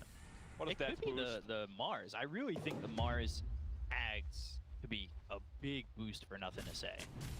It could be, but you need damage items first for it to be worth it. And he doesn't have any. He's going to the Jules first, so it doesn't really make much sense.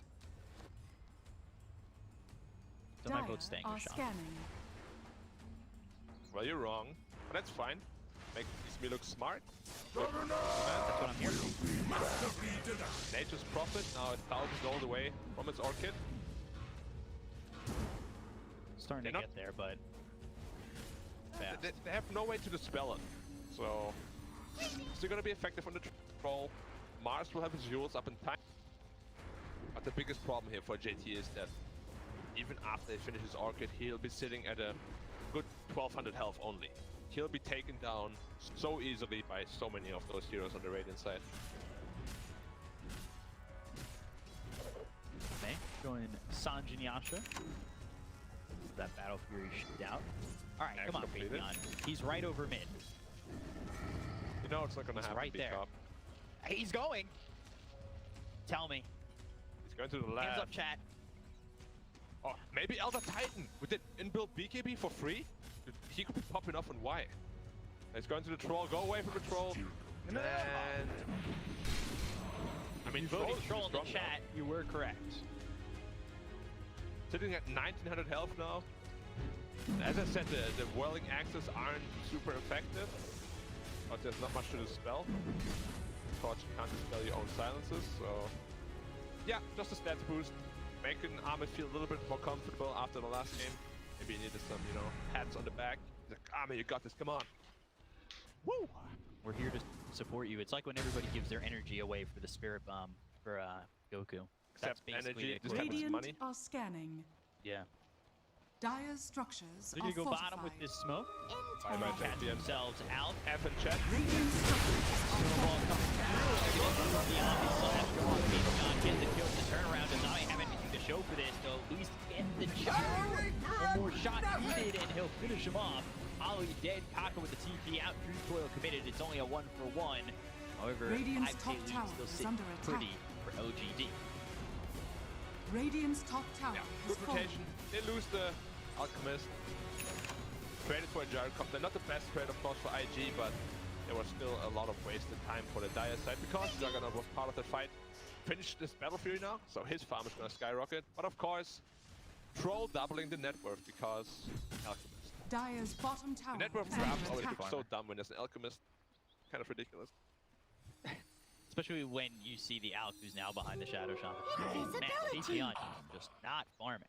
Yeah, Faith Beyond just like having a horrendous game. I don't know what he's doing.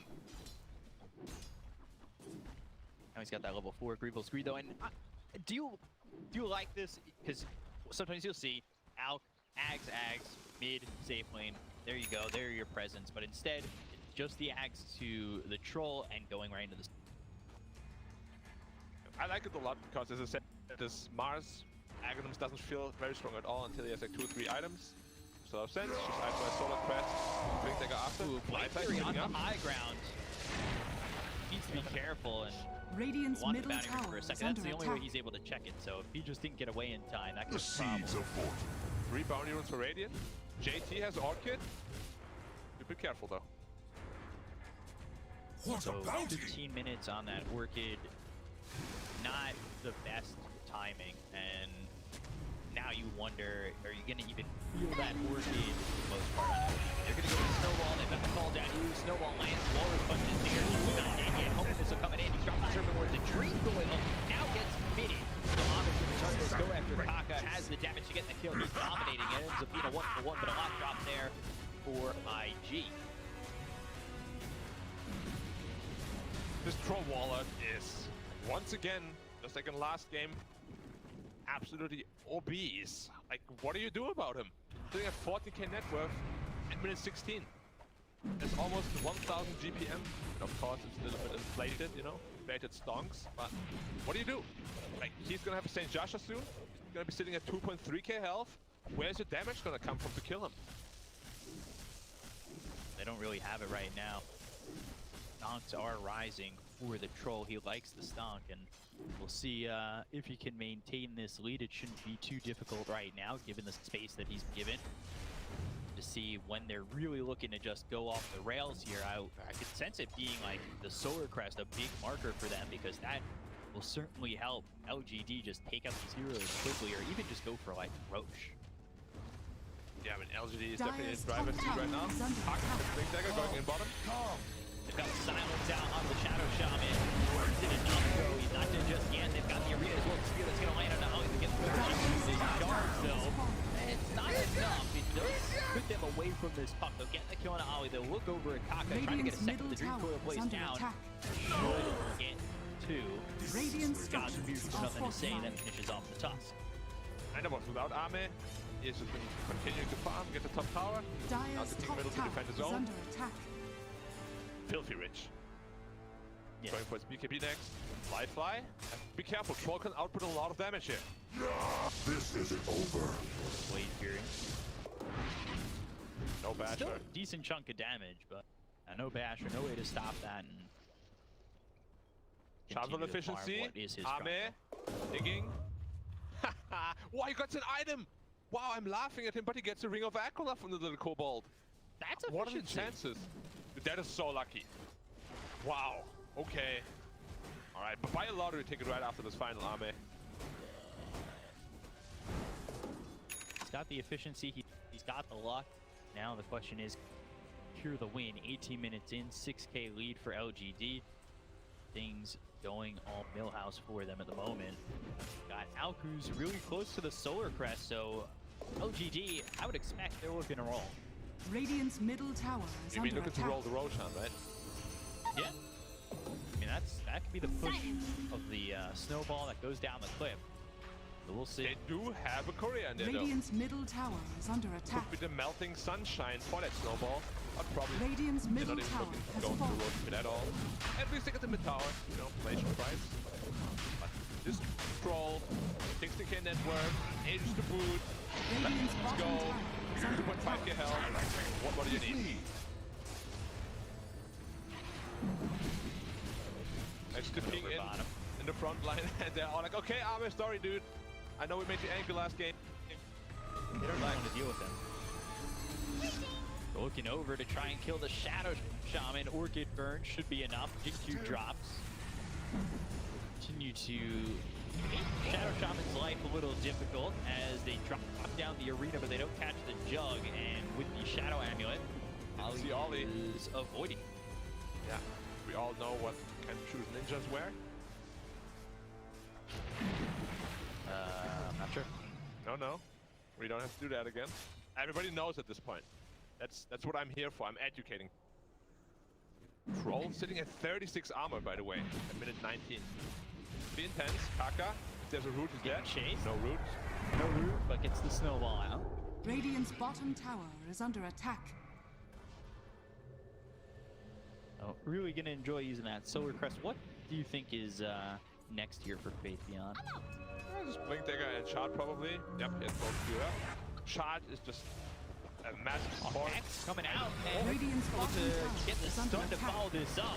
They'll hold it as long as they can. Third Splitter, not even going to be needed. Or, well, actually, it gets the kill. Never mind. Perfect time. Right on the edge. To say, gets picked off on the other side. So both mid laners going down. Got it. Dire's bottom tower That was a is really under well attack. Kill for Dire's LGD. structures are fortified. This action Honestly, for the perfect length pretty for good the Earth Splitter. Earth Splitter. Dire's bottom tower is under attack. Ton of damage, yeah. I don't know. Dire's bottom tower Alchemist is just has gonna fallen. be giving steroids Radiant's to this troll middle even tower more is with under an axe attack. shot. How much health region Right. is it? 40? 50 attack speed. He's gonna be an absolute monster. BKB now also completed on him. Once he gets up his Radiant's basher, middle tower there's is gonna be under no stopping attack. him. Dire's bottom tower So it looks is like under he's going to attack. try and finish Dagger first and then go to the Shard as he's holding that gold. Yeah, he just wants to be able to initiate. His Shadow Shaman is still Radiant's quite far middle away from a tower Blink is under Dagger. attack. And at least his Mars has one, so follow up on that. The Alchemist is suddenly pretty damn rich once more. And Puck fell off pretty damn hard.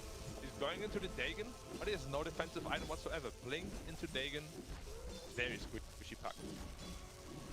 Faithion gave up in Ags and was sitting low on the net worth, but now he's ahead of the Puck once again. Yeah, that's the power of Alchemist. His farm is on Make fire. gold out Yeah. of nothing. How does it even happen? That's what I was saying. Long range. Oh, he gets it. Good for flyfly, but no Blade Fury, and oh! The Blade Fury, I don't know if they were expecting it not to last long enough. Dire's middle tower is under attack. Dire's turret Gets out. has been killed. Oh, Ollie again. Under the shadow. The shadow amulet. Dire's middle tower is under Got the attack. side reveals the spear that lands on the Puck. So they've got the Hex to follow it up. Radiant's Emo top dead tower again. is under Another attack. kill here for the side of LGD, up 8k. And it's not the easiest to set up a spear on a York target. Well done. Dire's middle tower is under attack. And resulting in a 3-mid tower. Armor 8,000 net worth ahead of the Juggernaut. It's getting kind of silly at this disgusting. point. Yeah. Dire's middle tower has fallen. I mean, I don't know how to kill this troll. Radiant's top tower 2.6k is health, under attack. 37 armor or something silly like that. Absolutely ridiculous. It really is.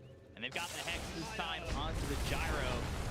Get that Shadow Amulet off. This time with the Snowball will help him for a second. Call down to the XinQ. He's bitten off more than he can chew. They get that kill onto the Shadow Shaman. They'll chase after the Gyrocopter at the straight down, and they end up trading 1 for 1. I don't know if XinQ was expecting Dire's help turret there from has been Kaka, but it does result in a trade, and JT slowed up, but Ame not put the pressure onto this Nature's Prophet. Almost special completed. Needs 800 gold for that. Once that's up, then his profit is full. Coil.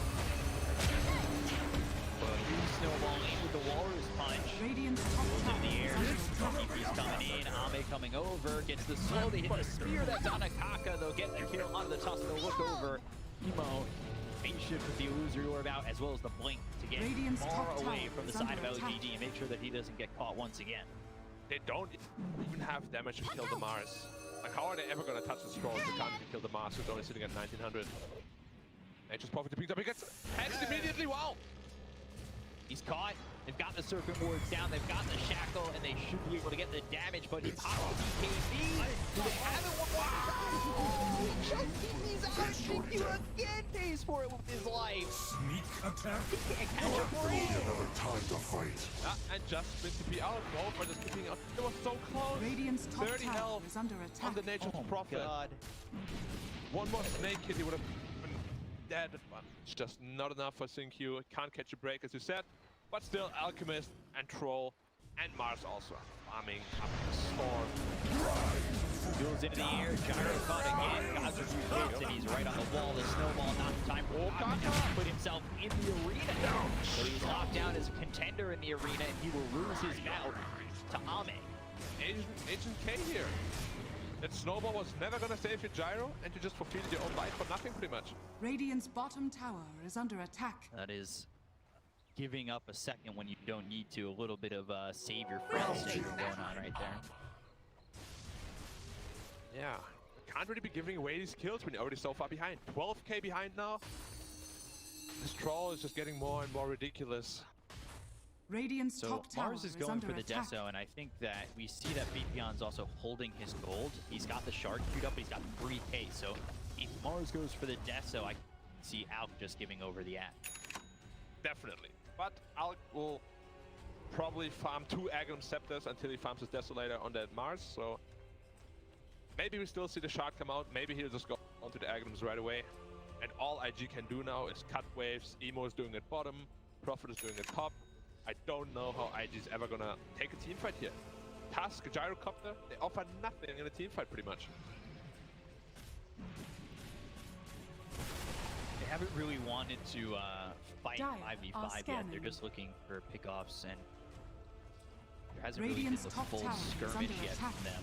Hoping that Jug can maybe get something together to fight with them, or, well, really the team has not been great for them thus far, behind by so much. They're going to try this time. They've got themselves the Dream Coil on the Walrus Punch to finish off Innocence, and again, it's just a 1 for.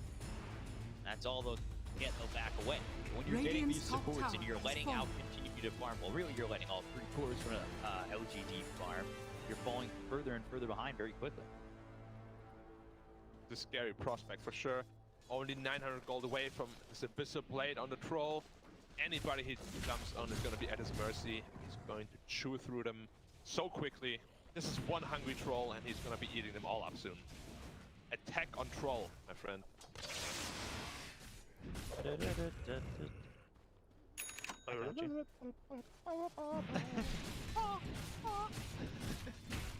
It's going to be one hell of a show. What yeah, Titan when it is finishes. he? Colossal Titan? Nah, he's the attack Titan. Yeah, yeah. AC, attack okay, armor AC Titan. for Alchemist. Well, he already has it? Oh, he's queuing it up. But he almost has it. Yeah. Basic. He's got it. He's really just being a friend for his team. A friend for his troll. Once he gets that shard, too. They're gonna blink in, they've got Laurel's Punch as well as Dream Coil. They should be able to get the kill on a Fate Beyond. Organ there, nothing he can do. Certainly works the turns around. She did the acid spray. They've got the spear, they'll get the kill on the JT. They'll work over the Soup lands on to Kaka. They hit him with God's BPS and 3. He's trying to survive, but he's got nowhere to go. And a double kill for NothingToSay as Ame focuses his attention onto Ali and will take out a 3rd. Yeah. I'm gonna give you the rundown of the rest of this game real quick. 90 seconds until Roche spawns. LGD takes the Roshan. They're gonna have AC up on Alchemist. They're gonna go high ground. IG will try to fight back. They won't be able to. Slash. Just the Swift Slash for now. BKB pop by NothingToSay. Fuels into the air. Can he get it? Ooh, Hex, this should lead to a sleep. They might be able to land more and lock him down with the spear. Earth Splitter comes in. Illusory Orb over the bow. Is he going to jump to it? No, he won't. They'll just back off. They've got the healing ward, so not much Elder Titan can do. He'll look for the sleep. Oh, boy. And close to catching these heroes. Innocence doing so much right now. Boy. Roshan up in 50. Troll going into the Blink Dagger.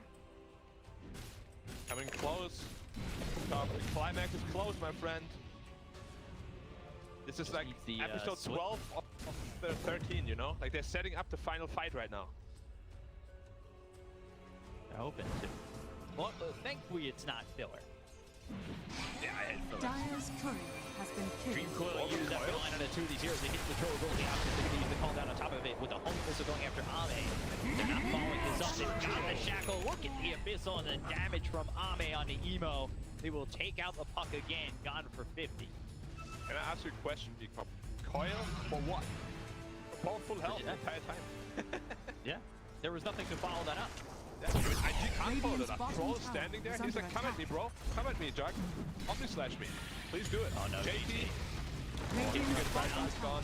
4 kid. Gone. Oh, first hit. There it is. JT's gone. Also, caught Kaka. And they've caught themselves flyfly. Never mind. They've got the shot. They've got the shackle as well as the head. They're getting a kill on the flyfly. They've also slept. Kaka will chase. Will try to TP. But the abyssals there. The kills come in. And LGD now lead 18K over IG.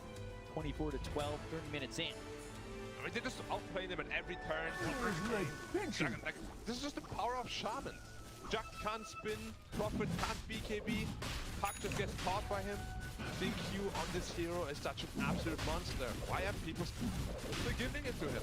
He really is a monster with this hero. We've seen it from the Chinese teams. The Shadow Shamans and the Lions just be prioritized by both teams. And the lockdown, the instant lockdown from the Shadow Shaman has proven to be too much time and time again. Yeah. Dire's top tower is under attack. What now? Level 25 control. F the chat for IG, thank you. Now they can't even stun him anymore. You get stunned by the Dream Coil, press R. You get stunned by the Rocket, press R. Gonna be really easy for him. Yep, all you gotta do. Just don't press it before you get stunned, because that's not how it works. Going for the Swift link.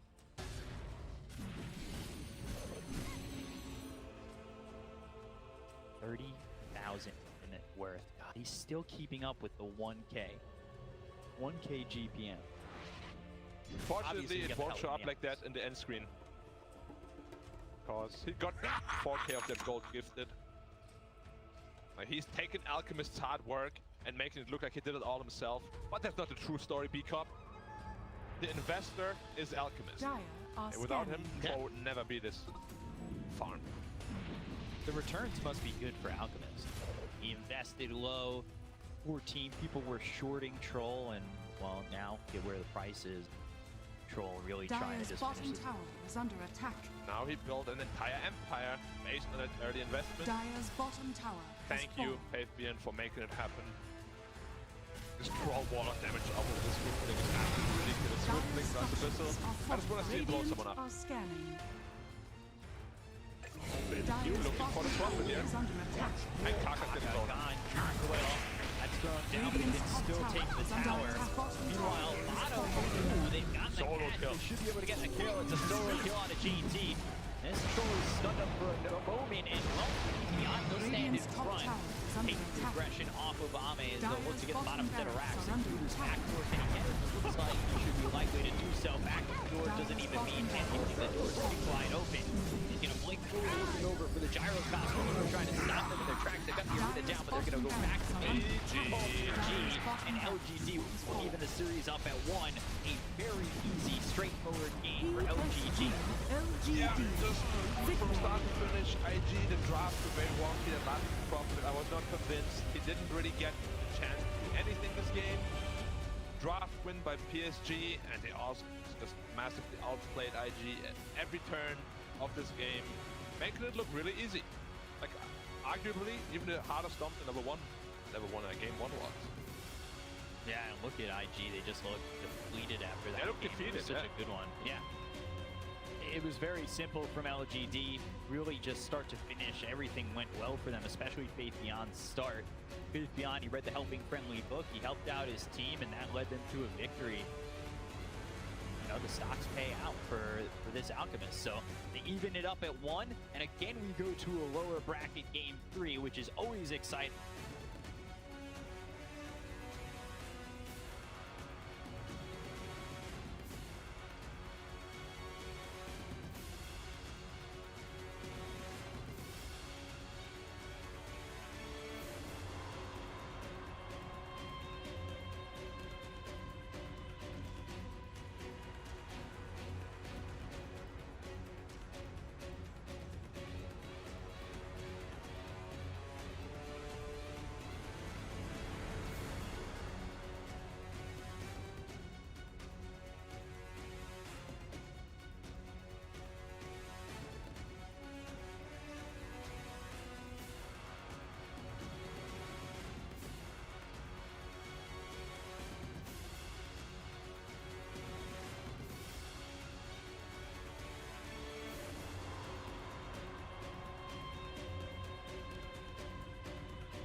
like I'm floating through the air.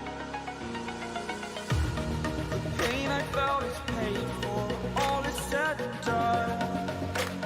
Oh, I am restricted, fixed upon the web. I need to kick the habit that my mind is breathing in. Break out, I've got to see. Spent all my life holding all of it closely. I played it innocent, a feel of discontent. I'm finally facing it all, fearless.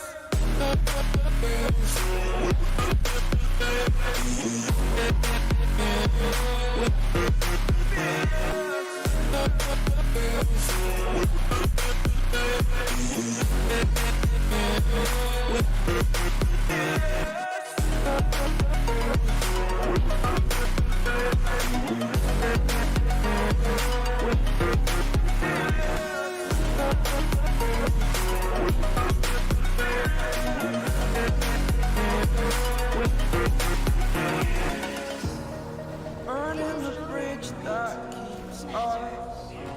I'm here and I'm feeling exaggerated, that's what you assume. The story's over now, I must conclude. I am conflicted, watching where I step still, hanging in the balance. Not the life I want to live, I want to take it all. Standing tall, fear outweighed the person you are. Oh, break out, I've got to see. Spent all my life holding all of it closely. I played it innocent, a feel of discontent. I'm finally facing it all, fearless.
Until the next time.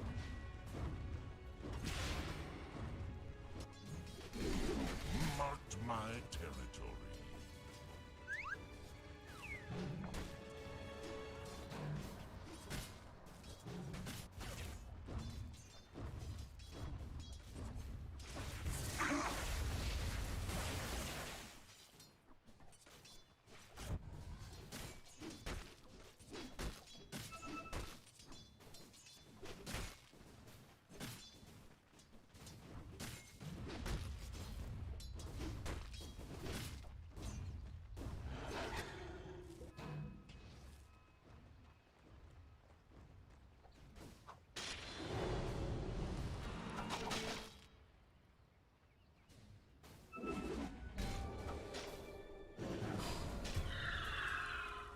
It's an honorable death.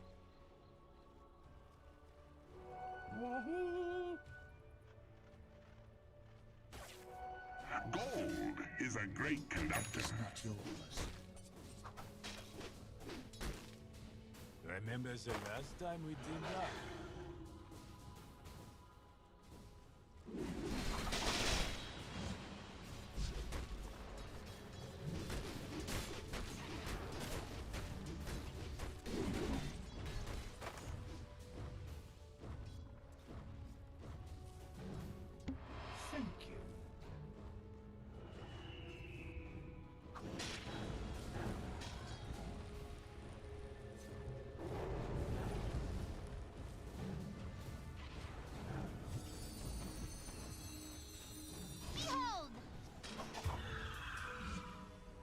on the bright side. When you come back, you'll get the pleasure of losing to me again. A death not fit for man. Regeneration.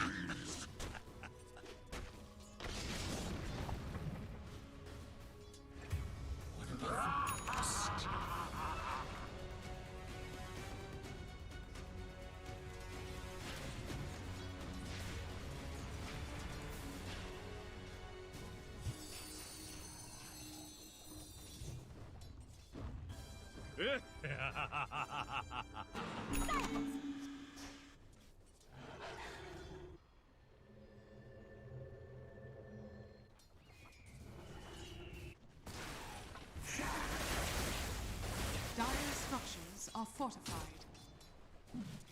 Radiant's bottom tower is under attack. Hold it! Precious bounty.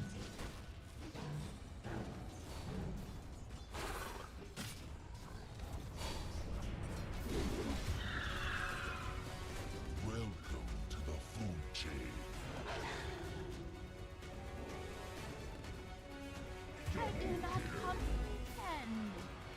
My masterpiece.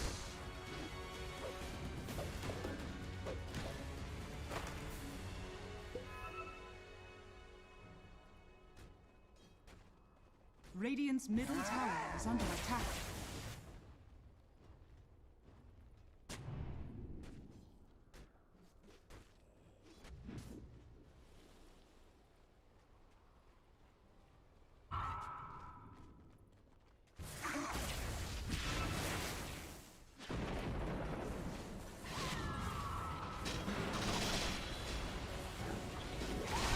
I've lost my Visibility! Radiant's bottom tower is under attack. Radiant structures are fortified.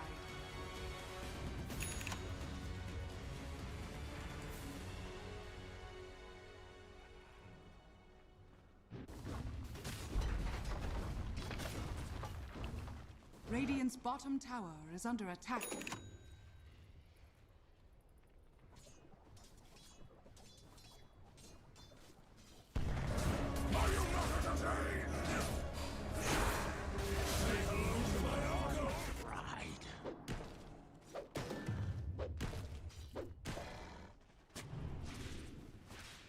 Dire's top tower is under attack.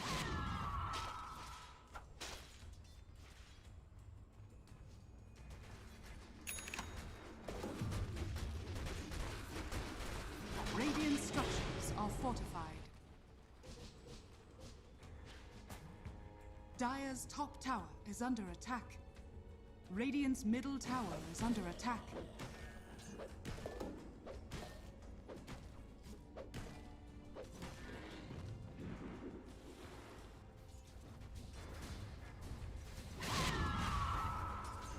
Dire's top tower is under attack. Radiant's middle tower is under attack.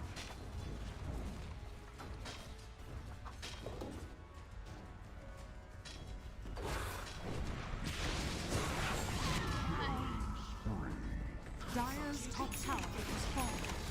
Radiant's middle tower has fallen.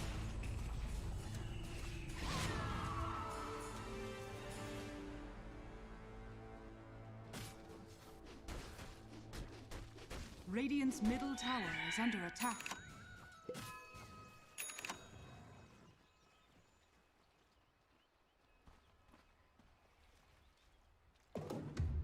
Dire's top tower is under attack. This'll come in handy.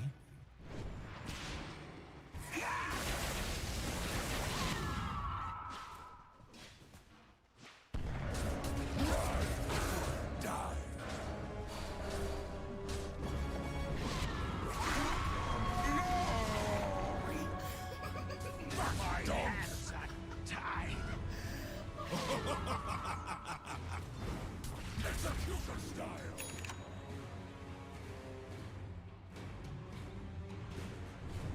Radiant's bottom tower is under attack.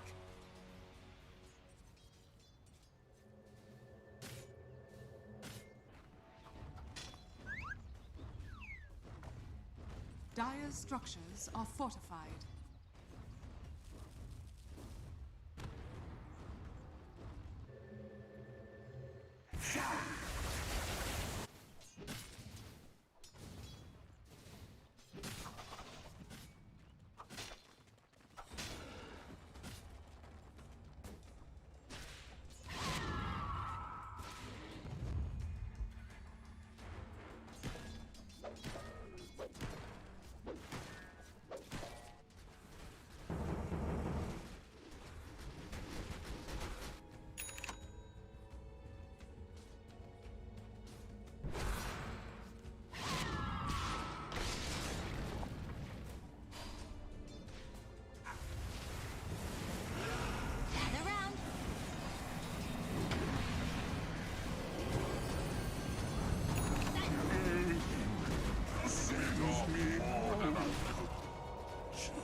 Radiant's bottom tower is under attack.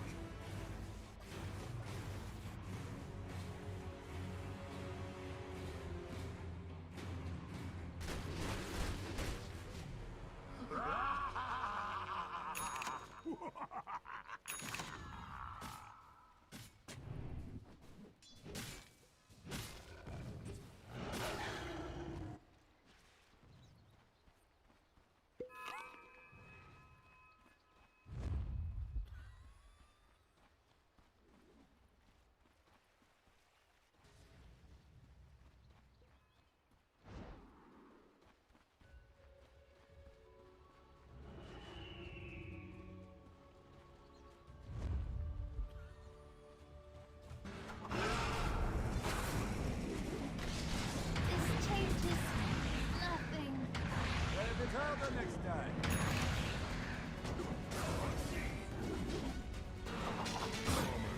Oh, double kill.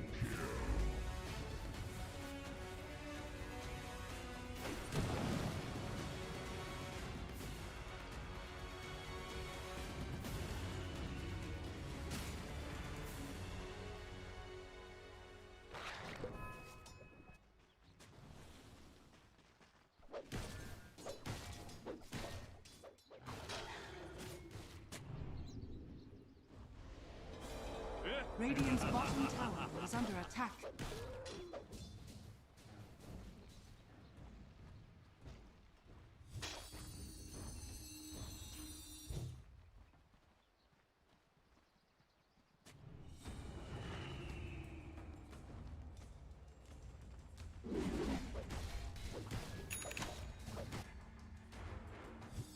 Radiant's bottom tower is under attack. Radiant structures are fortified. Dire's top tower is under attack. Radiant's bottom tower is under attack. Radiant's bottom tower has fallen. Dire's top tower is under attack. Stay near. Silence. Dire's middle tower is under attack. No.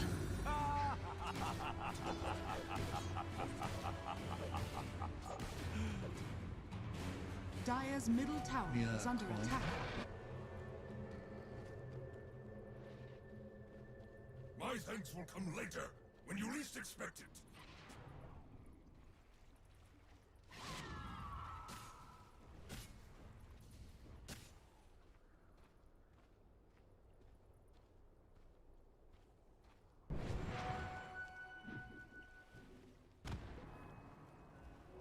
Worthy tribute.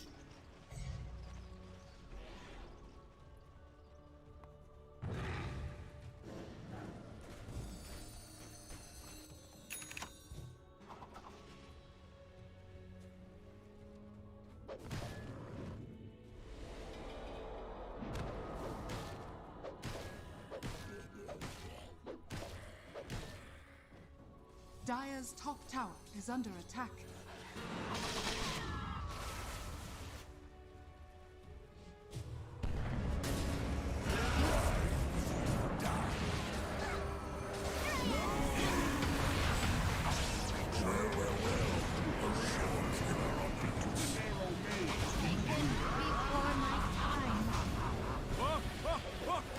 To the underscape, I will return. Yes.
So that's how it is. Slime.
Prepare for battle. It's looking spicy. It's looking spicy.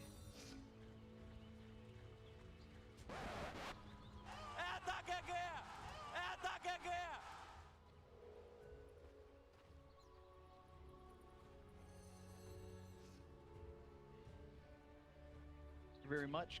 Game number 3 between IG and LGD for a ticket.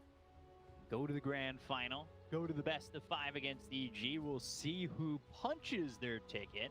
Or a ticket home. This dance, yeah, a ticket home or a ticket to the grand finals. Go home, of course. 30 seconds Yeah, to it's battle. it's interesting last pickup here from LGD. Ranger, who generally suffers quite a bit from Phantom Lancer in the mid-late game portions of the game. Unless you can really, you know, start the fight with a shackle shot on him and focus fire. Because if you can, how are you ever going to figure out who's the right one? That being said though, Troll is quite good against PL. Yeah, it's all gonna come down to how well does Troll and The PL can battle farm, I think. begins. See if Ame can have another successful game on that Troll. It's crazy how often the rule from Slacks always appears. Elimination games and win runners. How many times are we going to see the two just be intertwined together? I love myself some Wind Ranger. Slacks is a Wind Ranger hater, I think, or is he a lover? And followed the hater. The hater, okay, Wind Runner hater. I'm a big Wind Ranger fan. The hero offers quite a lot. It's a hard hero to pull off and play well, but when players do it, it just looks so damn good. We saw a good Wind Ranger the other day, and it just wasn't enough. It ends up coming up short, and it feels like the Wind Ranger has a kind of history of coming up a little bit short.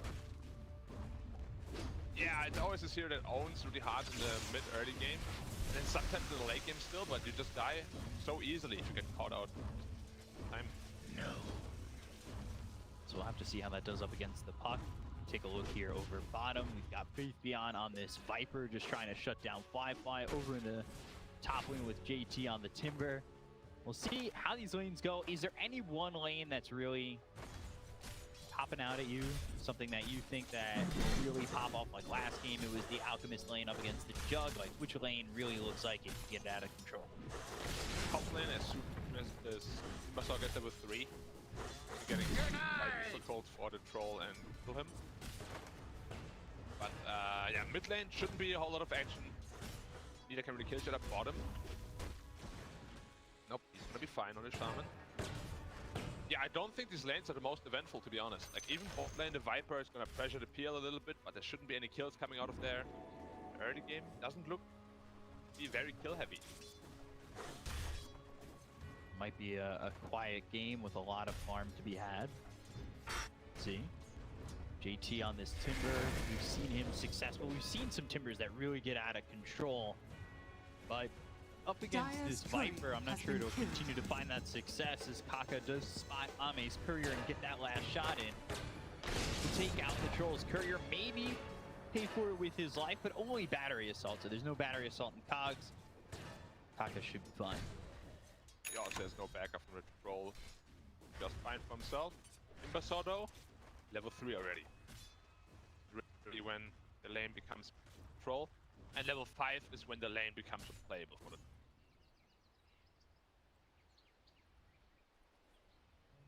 Right now, leading the CS again is LGD. This is similar to game number 2, when all 3 lanes were going well for them. You've got NothingToSay holding his own up against Emo on this puck, who's looking for redemption with this hero. That last game just did not go well for him. Yeah, but they had really good answers last game. This game, they still have answers, but not nearly as good as last game. He's having a better time for himself. Laning phase will also be easier because it's not countered. And Emo on the hero can do a lot. Bottom, a lot of stacks. Shackle. Yeah, the stacks are really starting to become a problem. They'll can't first blood, they'll take out Ollie, but the return kill is there. Earth Spike for Kaka to finish off Faith Beyond. It's first blood, but a trade you're not really happy in making. And they'll put some damage out onto the Shadow Shaman. They did get the rotation as JT. He said he's got that point where he could really feel comfortable and comfortable by himself. Yeah, that's the power of Timbersaw. Your pulse 4 is free to do whatever you want. You can gank middle, you can gank top, bottom. And it's just really easy with this Timbersaw. There's no danger at all of dying ever with Control. No problem for Kaka. Would there be a point where maybe Faith Beyond shows up towards top, or as I say that, Shackle again now onto the Phantom Lancer. They had the break on, and with another Toxin down, flyfly into the trees and will escape the grasp of Faith Beyond and Q. PL is one of the best heroes against Viper. The doppelganger, all the stacks of poison attack are gone. And in the mid game, of course, you don't really have good answers in PL. Kaka. Better it be no one's trying to come over with this Lion once again. Really just spamming this hero. Showing the impact. Dodge. Lion. To hell and back again. He has continued to show up in just about every game. Yeah, not gonna leave our sides anytime soon. One of these teams gonna make it to the grand finals, and they both love Shadow Shaman. And get used to it, guys. Might see it in every game of the final. GD, why now pulling the creep with fear away? Just telling you how uncomfortable he is on that top lane. On that throw, another correct kill from Kaka. Yeah, and the Earth Spike, this is not going to be easy here for Innocence to get away because they've got coil available, and that's exactly what they'll use to lock down Innocence and get that kill onto the clockwork. He's gone, taken out again. This is just not the spot you want to be in. Shackle on the flyfly. They've got the hex, the damage in. No Is it enough to kill off flyfly? He doesn't have the doppelganger at the moment. Under the tower, getting run down. Fairy fire burning away. And the toxicity from Faithion will take out flyfly. The PL does go down, and Faithion can take over in this lane. See. Batman. But yeah, it's a very important kill on that PL. He was getting quite a lot of fun.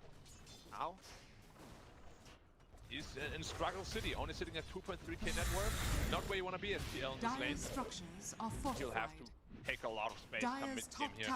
Is under Will attack. have to make all that space happen, as well as JT. They have the perfect heroes to do it, however, so I'm sure they'll be able to. No problem. Earth Spike lands on the clockwork again, but he's not really going in. Faithion has made that swap into the top lane. A big bunch of creeps to go and take here for him. He's got to make sure that he doesn't allow the creep wave to really get denied out. They've got 3 heroes up top. JT going in, working over at clockwork. We've got the cogs around him. They've got the hex on the JT. There's a problem now. Who's reorb over? They've got the juke on the 3. Well placed, but not in time to save JT. Emo's over. The Earth Spike misses. Something to say. He's also made the rotation. It's a 1-for-1 that benefits LGD. Windranger, one of the best heroes against Radiant's the game. middle tower It's still is not under done yet. attack. Emo's still lurking around. Dire's top tower Tower has denied. been denied. Faithion hit by the Earth Spike. Cold feet. He's gonna walk out. Just in time, actually. I'm not sure what Clockwork did there previously. We saw him die there in the river. He pulled the creep waves away, allowing 3 creep waves to stack up. I was just gone from full health. It was kind of like an HY play there. Helping out IG quite a bit here, because you should not be losing this tower this early. That tower is gone. Now they're gonna come over, find themselves. Kaka though, they're right up on top. Power shot. To hell! First spike on it. Look at the kill on the Kaka. Gone. Bottom. Good for the puck. Arme once again sitting at net worth very comfortably. Building into that Battle Fury once more. PL is really gonna be starting to become a factor here. Maybe he'll go Diffuser Blade first, but probably gonna go into his Manta style if we see times. Yasha is also very popular.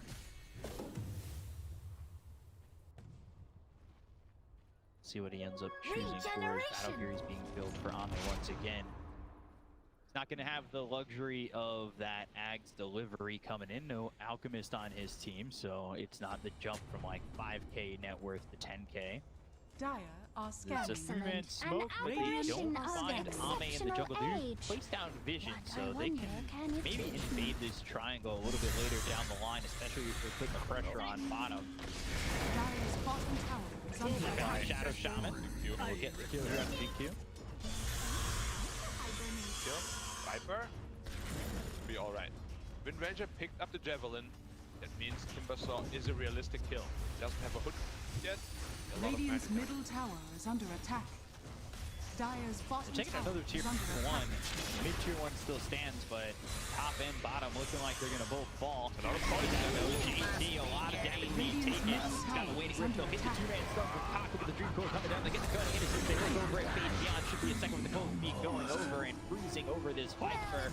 They get the kill though onto Ollie in return. It's a 2-for-1, but nothing to say. He's out of mana, trying to wind run out of harm's way.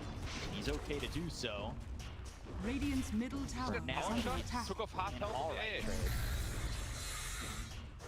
and not really able to survive under the bow of this Windrunner. Strong arms, of course. Dire's bottom tower Q, has fallen. Deckle. Power shot. Oh, power shot doing so much damage. Look at that. Kaka dropping. They've got the chakra going over, trying to catch the shadow shot, but the Waiting Rift, they've got the silence. They'll get the kill. They'll end up trading. Nothing to say, still standing by and actually stays with Emo, who jaunts over the Illusion wall. Shackles was going to catch the JT, but they've got the Viper strike on the Timbersaw. They get the kill on Emo. Now they're going to be able to chase JT because he's so slowed up. They'll move forward if they can catch him from... he's stuck on the high ground? He's probably dead, but the Timber Sheet doesn't bring him out of the low ground, so he's stuck on the high ground, pushed to the low ground via the cogs, and JT, he'll get run down. LGD, and they get a lot out of this, and they will continue to put up a lead.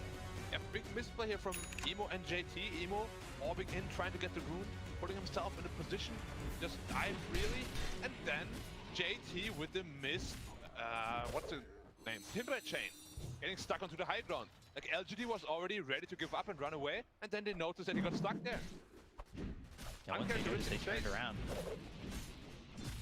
Maybe still a little bit flustered from game 2. I mean, this is, like you said, a ticket home or a ticket to the finals. Either way, we'll see them with a ticket stub in their hand. Work, got hook shot. On the line. Spike lands on 2, but the battery is not the damage, even though he's hexed enough. They'll get the kill on the Kaka once again. They drop down the Serpent Wards, and they should be able to take a tier 1 over mid. Radiant's middle tower they still have their mid tier 1 standing, so this is big for LGD to open up the map a little bit more for them. At least they do have the top tower in IG, and they still have their own bottom tower. Good for them. But I'm sure with the next Shaman Wars, they're just going to take down that bottom tower Radiant's as well. bottom tower is under attack. It's actually a deadly combination. You get hook shot. Dire's top tower It's a regeneration rune, Ice Blast coming through, and that'll fly over the clockwork to get the kill there on Innocence. Now coming around the back, look at that again. Nothing to say. He just has big damage out to kill off Ollie. Ollie can't survive against the Windrunner. What the Radiant's range bottom is tower is they're under all attack. popping up every time. Yeah. It's a hero that's doing quite well. Maybe Slex was wrong after all. We'll have to see. Radiant's middle tower is We're under yet attack. to find our answer on whether or not Wind Ranger can save this elimination game. Roll, battlefield completed now. Going into that raid boss. Palm of the Storm. Going straight to the BKB next. They've got the rod, and they have thrown the hook shot over onto JT. He'll Timber Chain away, but the damage coming in is just too much for him to handle. Faith Beyond gets the kill, and they are now up 3,000 net worth already for the side of LGD. Yeah, that's just the power of Viper. You get 5 stacks on the poison attack. Your magic resistance is reduced by about 45%. And even a hero like Timber, you can definitely take it down. Why? A blast miss. Blast in. Big stick. It's all right. But the Dream Coil is there, so that'll lock him up. Stick, not safe there. Also untested. Fuse a blade would really have to do a lot of work here for PL and IG. I'm not sure it'll be enough. Kaka going 4-step as well. They're just kind of lacking initiation until Puck gets Flick Dagger, which will be in 800 gold. Say. Almost has BKB. Be a very strong power spike for him. All the way from that. Elevatos on to Emo. The thing that I'm noticing, if they're going to go to the 4-staff on to Kaka, we usually expect him to have like an Aether Lens or a Blink Dagger where he feels like the initiator, the playmaker, but I'm not sure if he's going to be able to do that with a 4-step, which I expect him to use more defensively. Definitely. Radiant's it's just bottom against the tower clockwork is because under attack. if you get hooked, put into the cogs and the Viper throws his nether toxin on top of you, it's basically just a poison pit and you just take way too much damage. So they needed a tool against it. Of course, that makes a lot of sense, but as you said, it will be a big problem for his playmaking ability. It will be a lot lower than the last game before that as well.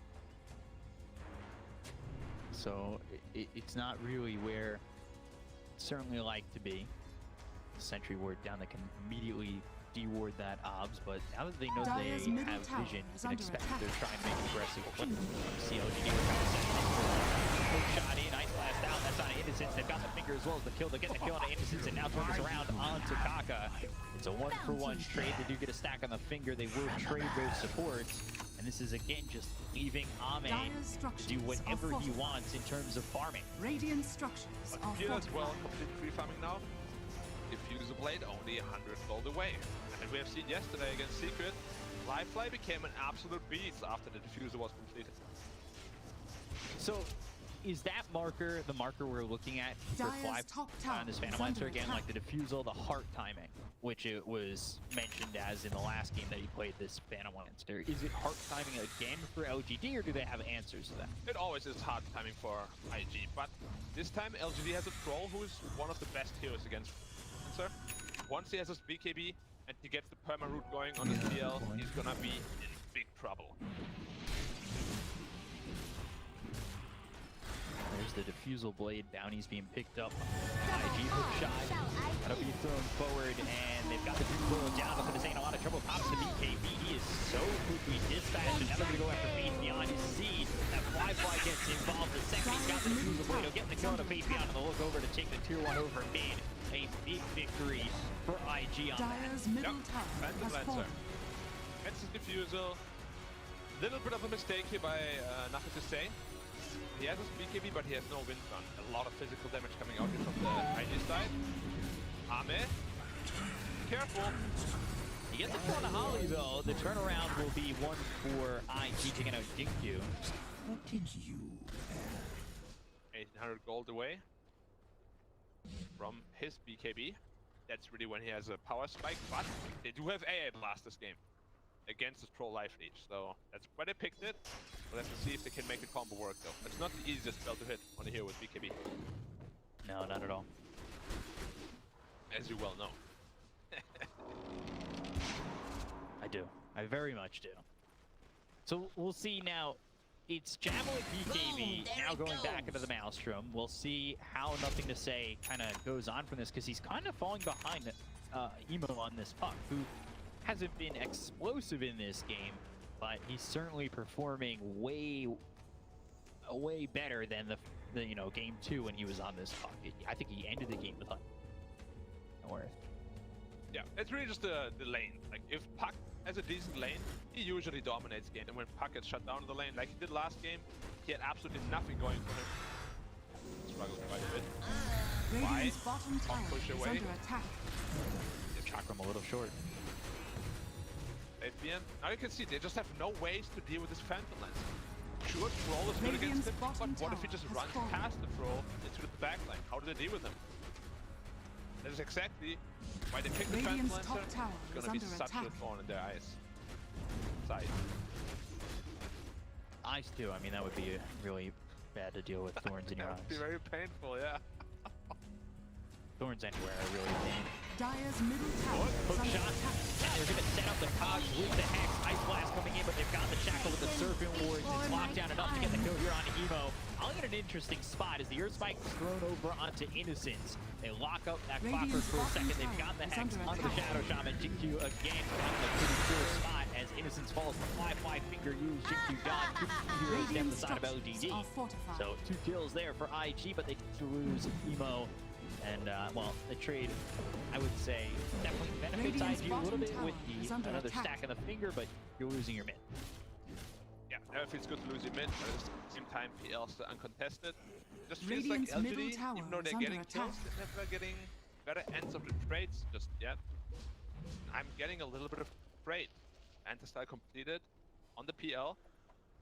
We're going to this hard next that we always see, but this time around, he doesn't have St. Joshua for the 30% amplified HP read, so the hard won't be as effective as it was just. least not yet, that's for sure. Troll with the Battle Fury into the BKB going Sanjin Yasha next. Wind Ranger going Ags. Lotus Orb has been completed for JT. His farm has been stymied a little bit, slowed down, but so has Faith Beyond's. They're about equivalent in terms of gold. Illusion! Sure. Oh no, Innocence.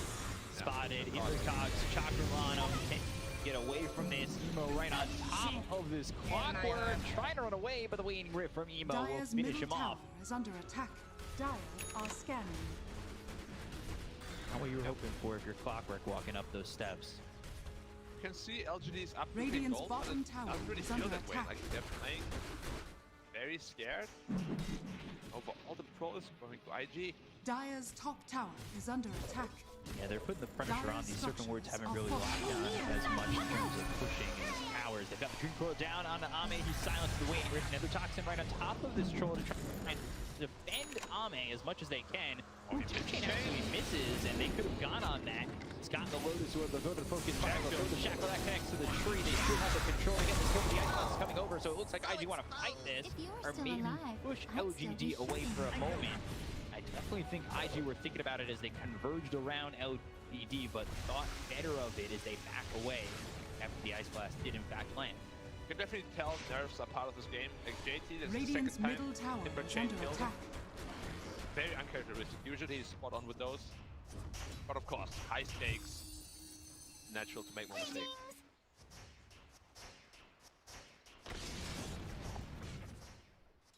A lead for LGD still holding, but it has been going down consistently through the last few minutes or so.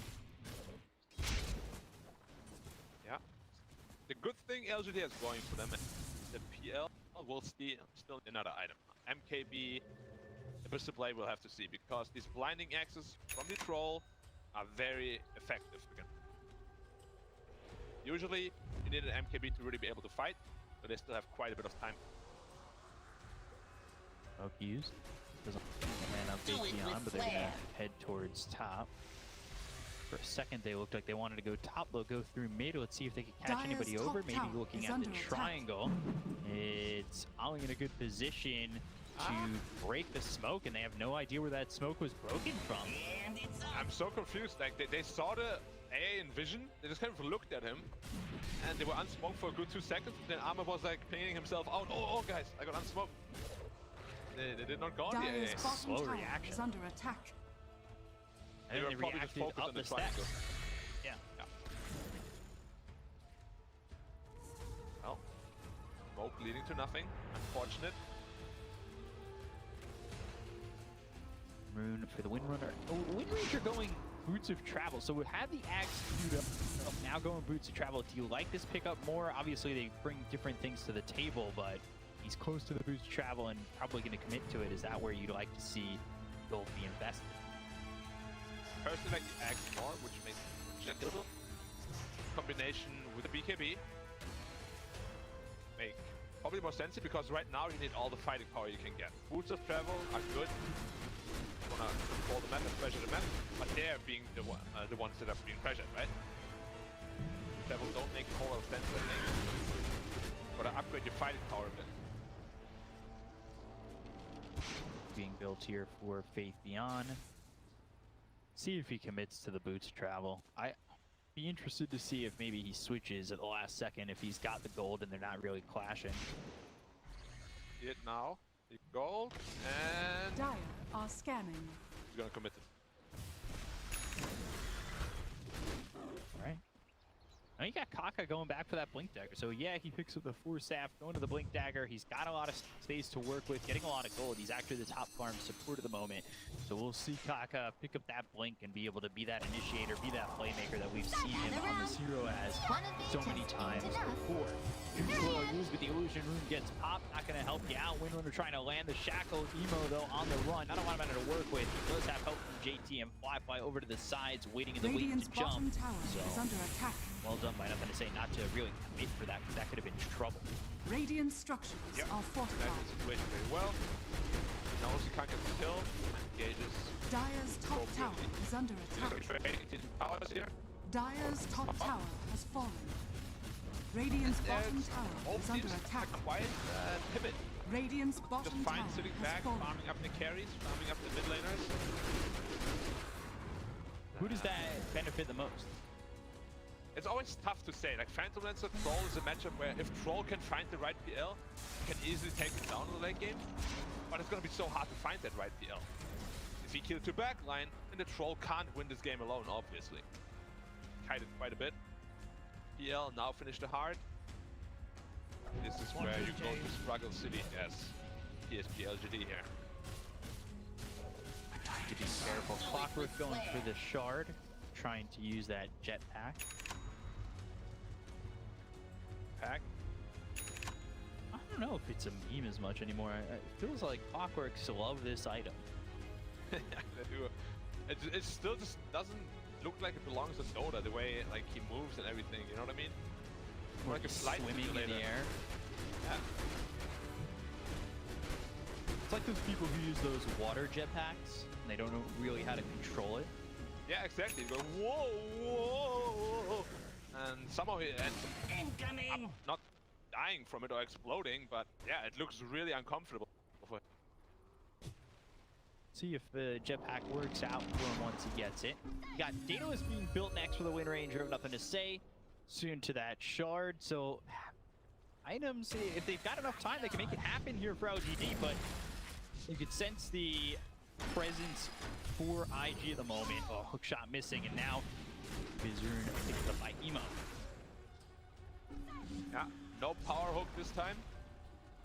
Basha picked up by Troll, and yeah, still just fine. Farming.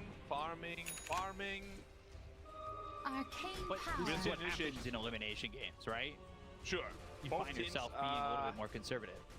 Yeah, exactly. Like, you're afraid of committing a big mistake. Like, if you lose your Phantom Lancer or a Troll in a questionable way, this game can just head. Puck also itemizing into a Lincoln Sphere. You see Emo, usually he would go like Dagon 5 E-Blade, but it's 1-1, elimination on the line, he goes for a Lincoln Sphere. Love to see the change in mindset. 5-man smoke. The high ground. High ground. Boom, there it goes. Will be the one who breaks the smoke, uses that rocket flare, scouts him out. Awkward, throws down a contact to push over Emo, who's gonna have his linkage broken. Circle Warriors are on the funnel spot, over the stairs, they'll use the finger, those over to get the kill on Anderson, so take that one, he's gonna buy back immediately, they're looking over his face, got in front of him with the Ice Blast coming in, and huge Ice Blast. land. Shackle, I think, bounce back and here's something to say, and pass it to a tree, but they've got himself a Shackle that's coming in on the Phantom, and we're gonna go back, and he's nearby. They've got the Lunasaur bottom, but it's not gonna help him. Flyfly is gone. They look over at JT. They have walked up to Timber. He's got nothing to do here except rattle around as the battery assault hits him, rattles the cage, and will take out JT. And that Greg Roshan wide open. I told you this matchup can go very one-sided. PL gets caught up without Manta Cell, gets rooted, gets bashed, he commits BKB ult on Troll, and there's just no getting out of there. Once you're permanently rooted, you're done. You're absolutely done. So let's watch. Emo initially gets that Lincoln's broken, and Patreon moves in. There's a shackle for a second, but let's see, nothing to say. Yeah, shackles himself to the tree. And bounces off the Lunasaur on the last second. Kaka getting killed. Got cages too into the hands of Ame. Yeah. And now, Radiant's top 3K tower gold lead is under attack. for PSG.LGD. Radiant's top tower has fallen. Really, you know, holding on with a victory there in that fight over mid. The game was starting to slip, and Flyfly finds himself getting perma lockdown, and he was unable to do anything. It did have to fiber on the two supports though. So those are now prime targets. You kill the clock, you kill the shaman, you're gonna be out of the fight for 70, and it gives IG really a very good chance of just fighting without it. Because without the shaman and clockwork, there's no one to lock targets down. And it's Yeah, you up. just have to rely on a shackle connecting, and that is not something that you want to have your only hopes of lockdown be on.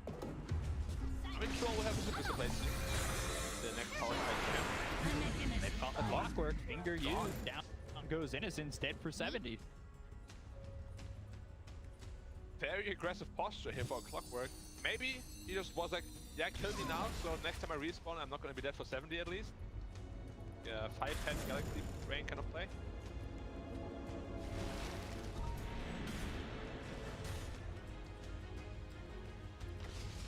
Warlord. They completed. Has that extra bit of lockdown? Kaka already has a counter. Send the link in What here. can I say? Nature loves me. Phantomenter actually went through a Ghost Scepter after the last engage. Watch this chain. Oh, Kama. Yeah, lagging, apparently. See who can fight through it. A prize. Ah, they both can. Here's the Abyssal Blade. Troll Warlord is a right clicker. Phantom is the right clicker. They're both gonna be just fine. A clicking in fight. Radiant's bottom tower is under attack. Game moves in slow-mo. You can pull off your abilities better.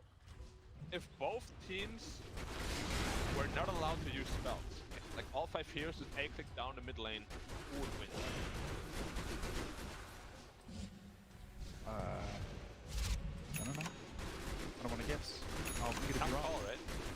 Yeah. I feel like it might be the troll.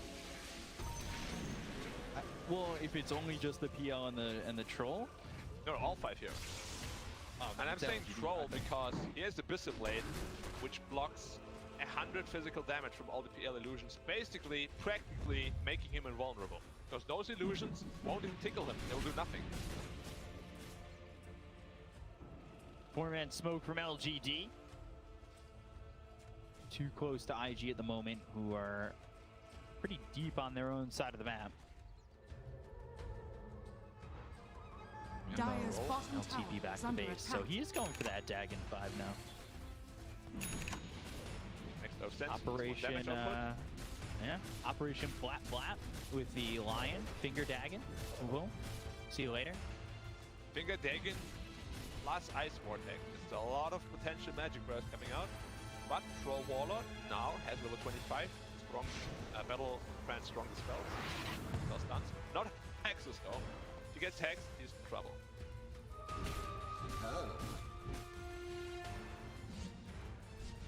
For Troll.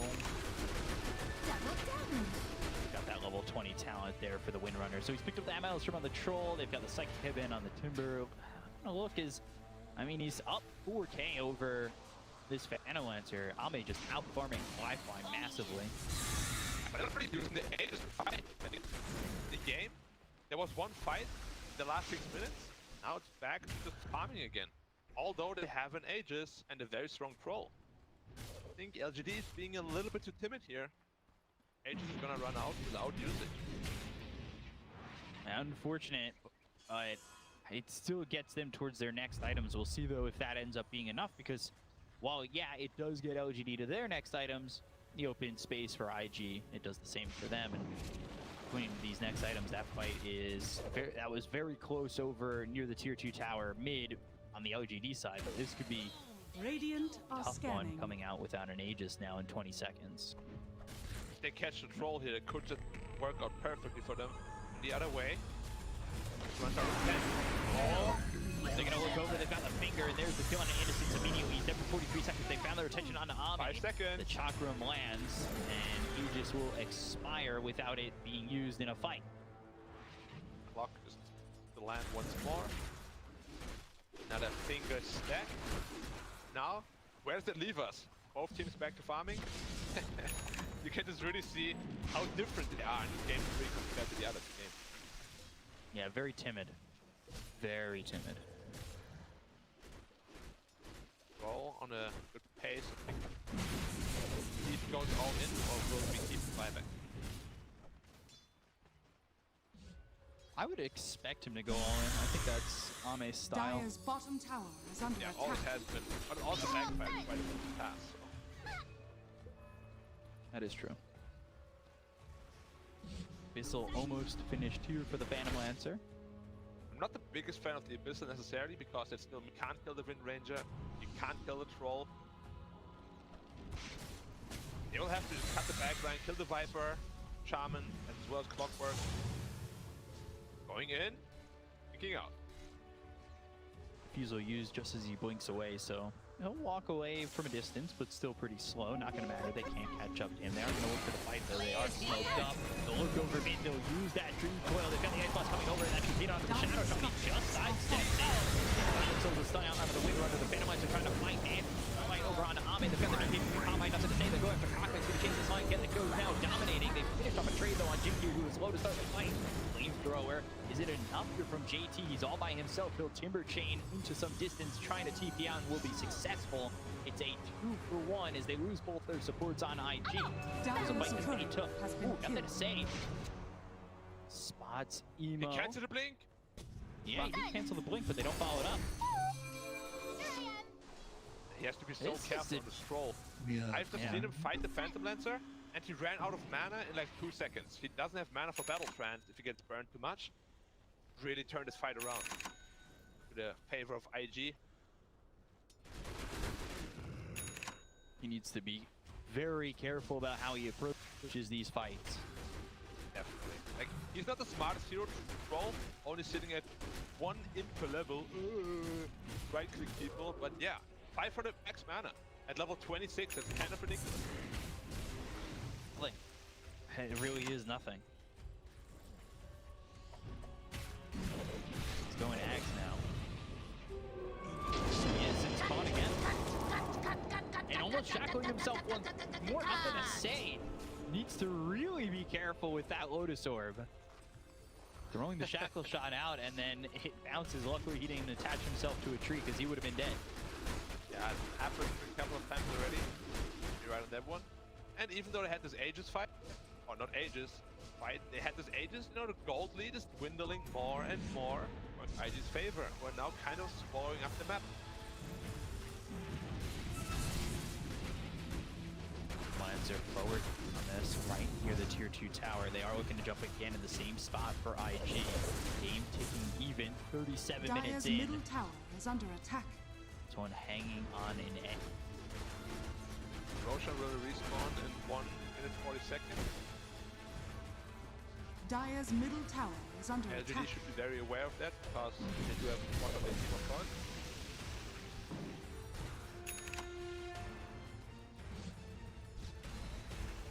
Just getting upgraded and gonna feel really strong.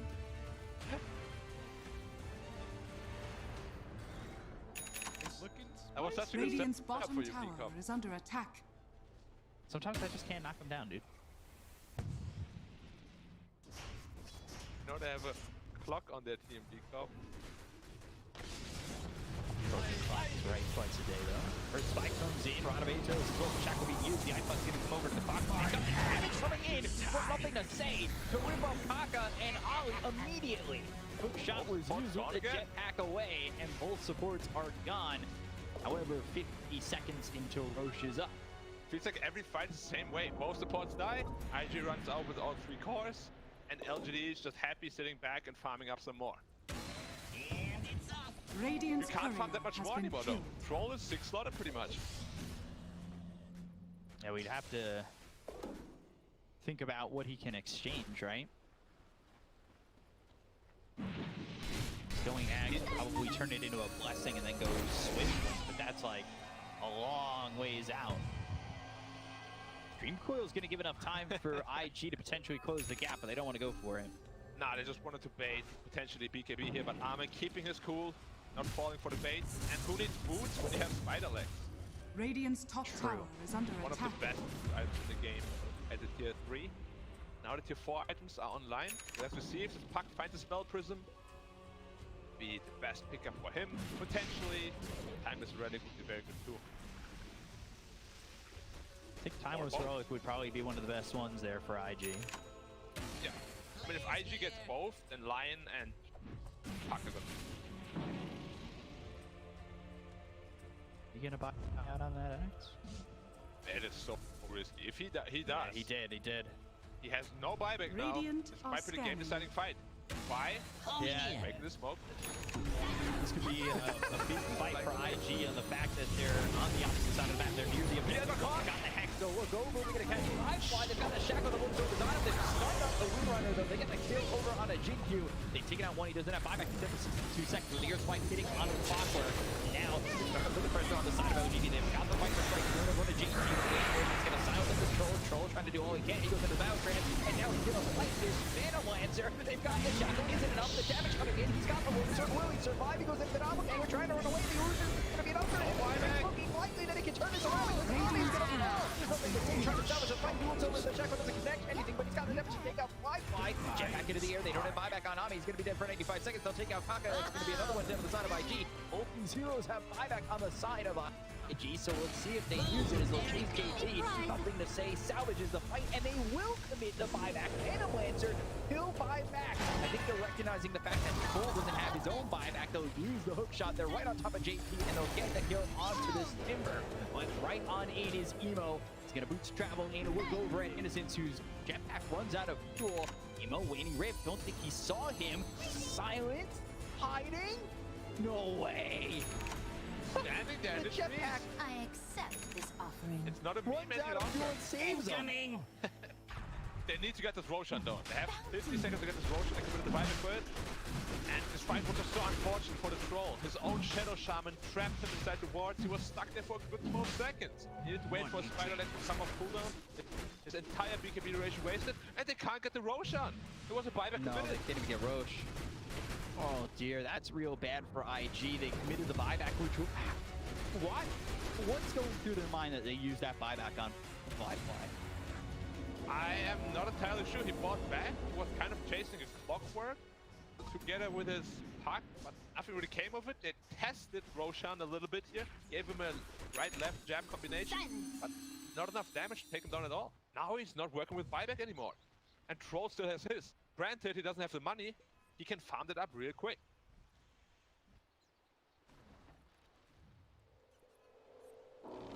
Let's see.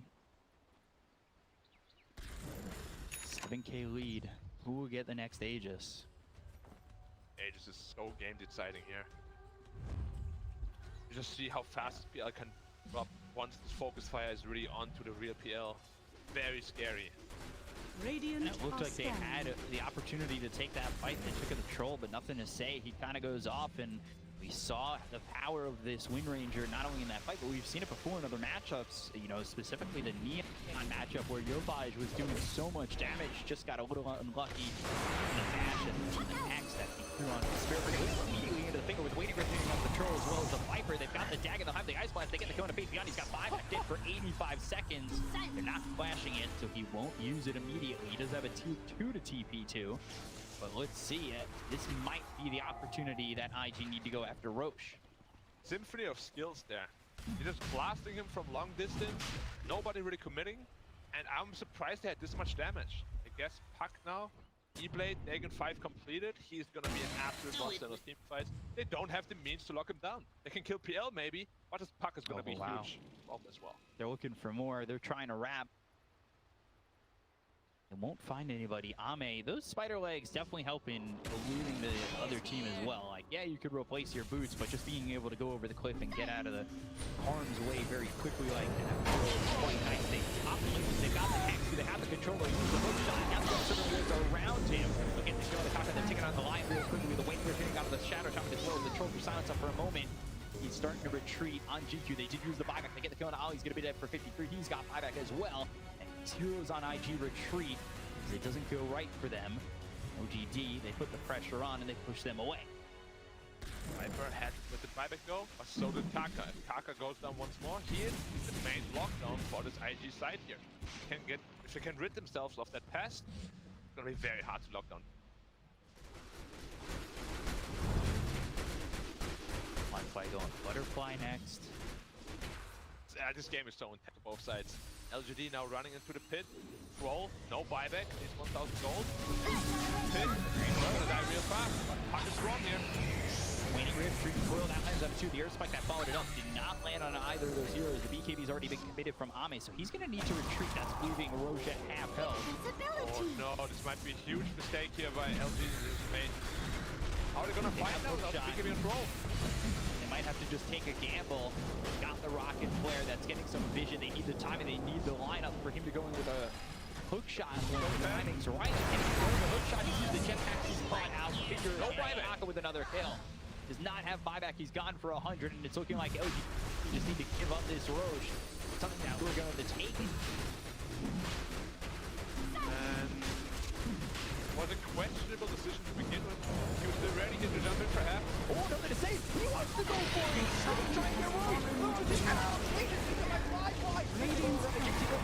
Coming out of the trolls. He was rolled back. You know, by he's down for 99 seconds without buyback. IG might have just taken this game away from the hands of LGD. And they've got NothingToSay. They'll get the kill. Down he goes for you. To the side of LGD. IG lose nothing. Oh my, NothingToSay took a gamble and he will lose it all of the house.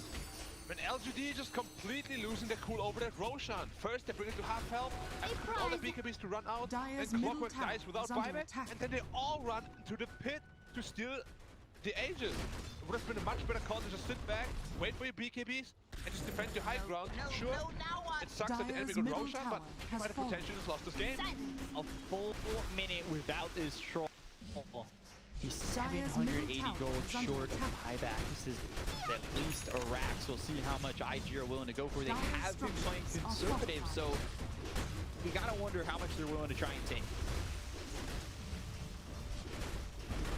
Again, these one side, possibly 1.5. Possibly two. See here, but their building damage is not the highest, to be honest.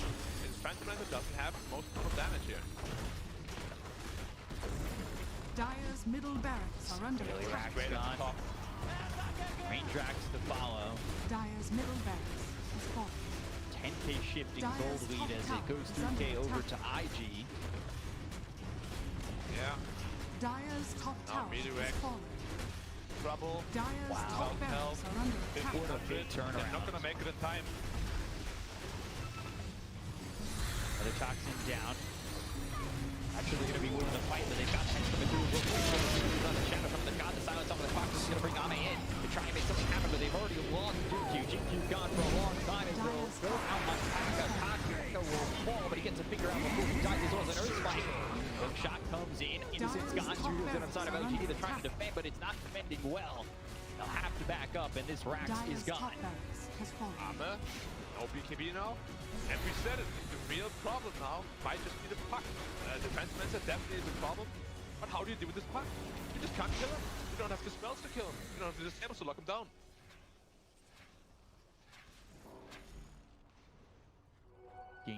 Like a big challenge now for LGD. IG have done it right, and they have come back in this game, holding a massive advantage 47 minutes in. Just shows again why Puck is most contested hero in the game. He deals so much damage while just being elusive as... What's really elusive in real life, Pico? Octopus. Tiger. Octopus, sure. Double damage. As elusive as an octopus. With that spell prism, he's eventually gonna go into the Octarine core, I'm sure. Phase shift will have like a 0.2 seconds downtime. It will be an incredibly hard task to kill. Haste! Emo popping off that you're free. Yeah, he really is, and we haven't really felt that presence in game 2, but now here in game 3, it is time for him to shine. Want to count LGD out of it just yet. They do have an opportunity to still make this work out. They're almost level 30 on the Troll. They've got 25 on the Windrunner and almost 25 on the Viper. The same could be said Dyer's for bottom tower is under attack. IG, but they've got 28, 27, 24. Wow. Timber's about to get 25 as well. Number 25 won't be the most effective in this game. Dyer's bottom tower is under Very big attack. for them. Massive. Like the Troll. This feels like Troll can never really find his footing in the fight. Like he's just getting disabled from range, has to use BKB very Dyer's early into the bottom fight. tower has fallen. And post BKB, how do you fight? Sure, you have Battle Friends, they have AO, they have lots of stuns, lots of ways to lock it down. And then just the problem Troll they give. And they defend. Is still up there. Diffusal used. They've got the silence as well as the Hex. They'll use the finger. They've got the Dream Core. They're going to drop down all these guys. Flat plants. He's going to be dead.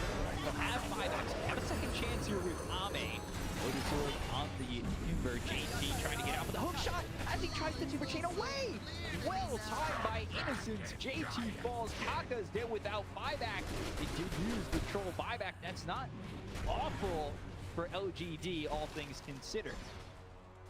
It's pretty awful because your winning condition doesn't have buyback. Did you see how he died there? Puck blinked in, E-Blade, taken A blast, gone. It's just so easy for them. They can just do it again. Like, how can Armor comfortably stay in the front lines now after experiencing that? Must be like a nightmare come through. And he's not really even standing in the front. He was behind his own racks. I mean, he's getting blown up from a distance. Behold! Regeneration! Here is just so good at that. Ice Blast, E-Blade, Hex, Line Finger. There's just so much damage potential. It's insane. And as you said, it's all from a mega long range. Just have like 10 stacks at this point on that finger. No, only 6. Feels like 10. Lion Finger plus E-Blade. Silly combination. Yeah. And they're timing that right. It seems like every time that he does throw that finger out, the E-Blade timing with it has been on point. And to be honest, I don't know what the troll can really itemize for. I get that. Sure, you can go A on this, then you're taking up a very precious slot, and it's on like a 2-minute cooldown. Whereas E-Blade Dagon, what's the cooldown on that? 16.4 seconds and 12 seconds.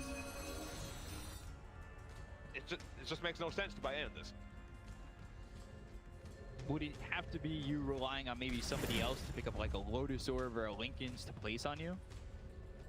Linken's for sure. Lotus Orb isn't gonna help that much, but his teammates will definitely need a Link. Possibly even a Pipe or something, or maybe Glimmer Cape much faster because they do have a couple of Glimmers. But I think NothingToSay will have to focus his Link here on the troll every time. XinQ, he's running out of the base. Why? Way far out. He's already caught. So far away from the base, and he is gone. He does that buyback.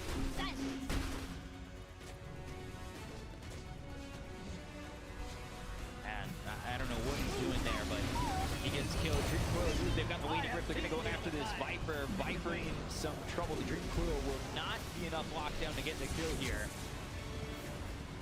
2 catapults, they'll invade the base. They've got creeps coming through mid. LGD need to clean up, and they did commit the buyback on just the poke and prod from LGD. Now smoked up. He helps the Ninja gear. XinQ. Look for a kill here. They do have a very good observer what's scouting out the Radiant side here. Everyone's smoked up. It's go time. They're going to try and go. They might be able to find flyfly. They're right on him. Do they have him? They don't want to. He's out. He's too far. He's gone.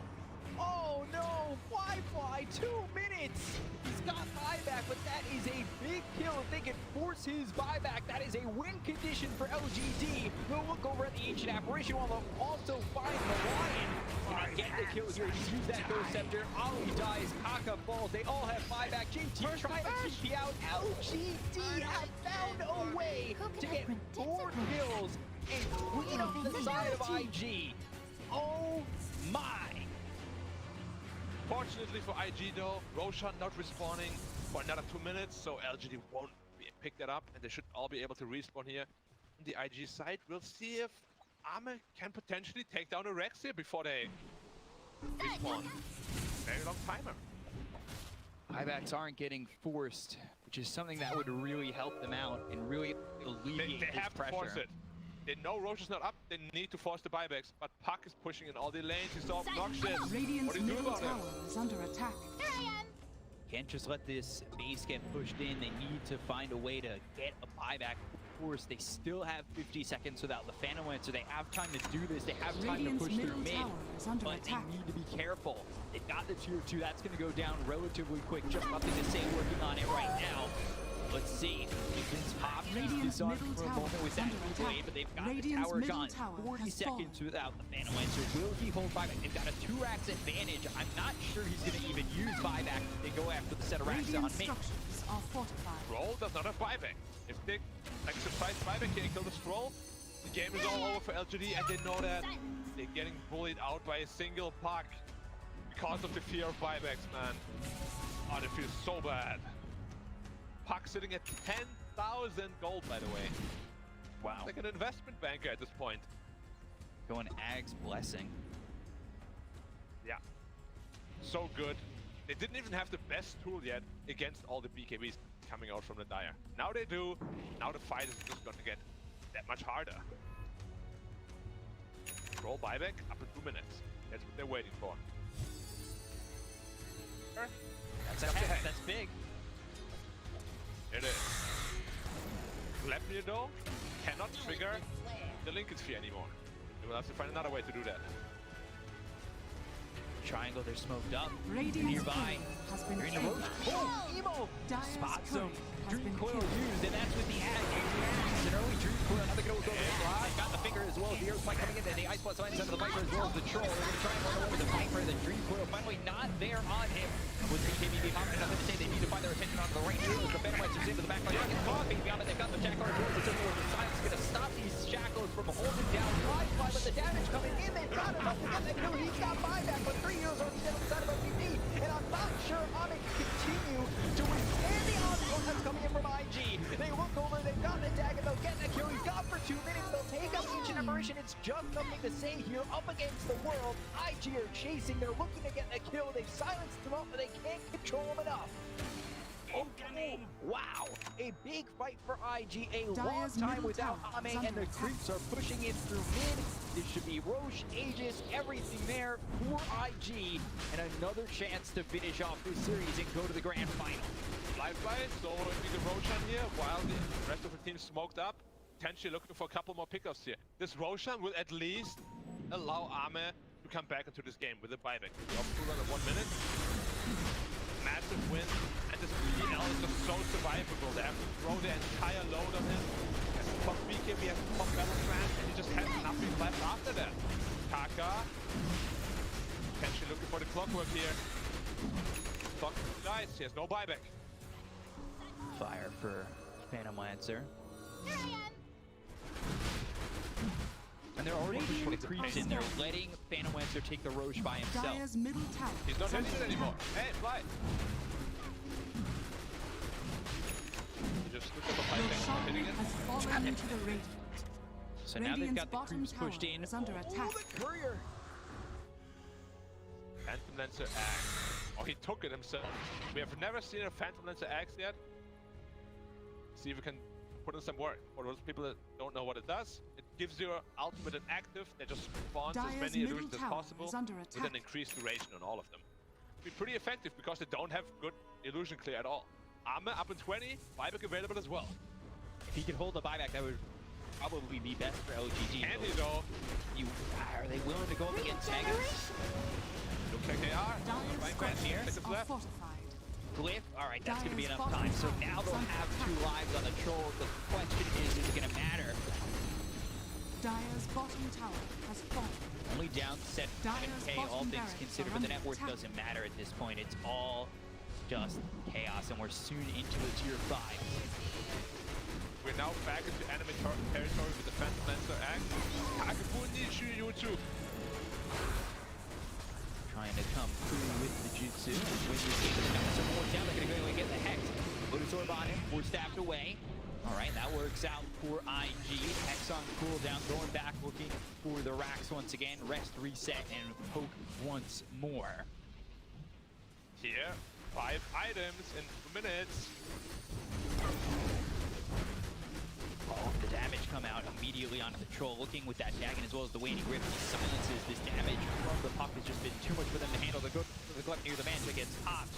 Broken on the Nether Toxic. Innocence looking for his opportunity to jump in, but they've got the Hex on the Ice. It looks like they're going to get the kill on the Clockwork with a finger. And can't go chaos this one. They'll get their attention. Oh, the Emo! They got a kill on the front. They take it out. He's going to buy back immediately. Now they'll go over He's going to man the front line. Trying to do something here. He looks over Ame. He's got him with a flamethrower. Emo's back in the fight. He's right there. But they get the battle trains off. They've got the stun for BKB top. Here's the little combo. Throws the shackle shot with the rope throw. He's got himself back. Over on the winner on the surface. He's in the back over a second. Troll trying to survive this, but he's getting over. He's going to freeze over the cold. He'll end up dying. He goes that buyback as well. So he's buyback. But you've got yourself Innocence who's out of the fight. 95 seconds without buyback. They'll look over as JT will timber chain away, and I think this gives them an opportunity to go towards tier 5s. LG's on Phantom Lancer, now used, back to full health. Age is still online. Emo has to be a little bit careful here. And it's gonna be a 4v5 fight if they choose to fight this. Here, 5 items in 30 seconds. They want to go mega creeps. They want to go megas. They want to at least have that lockdown. They've got flyfly manning the front lines. We've seen how quickly they can blow up these heroes with the ice bucket, as well as the Dagon, the finger combinations coming through. This is tough. Reflected.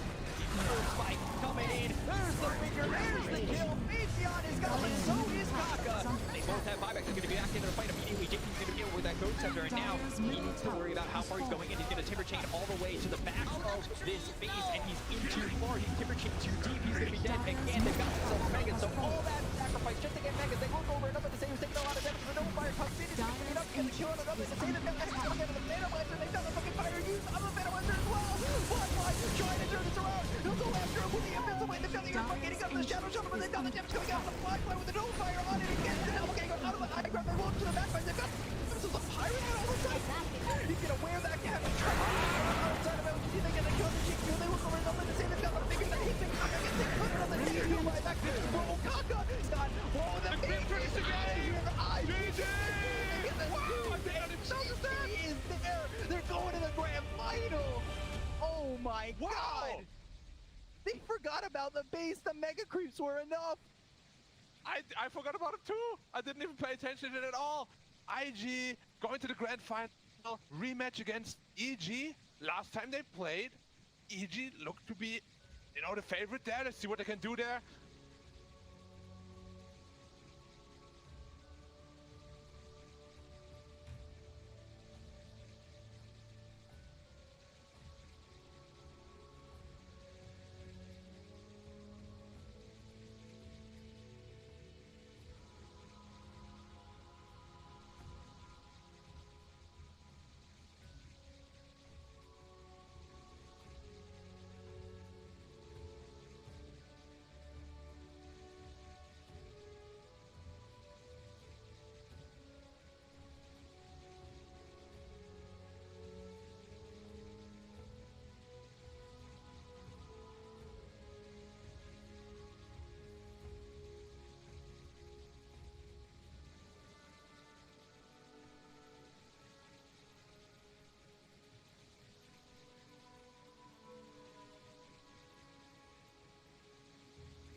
I'm floating through the air.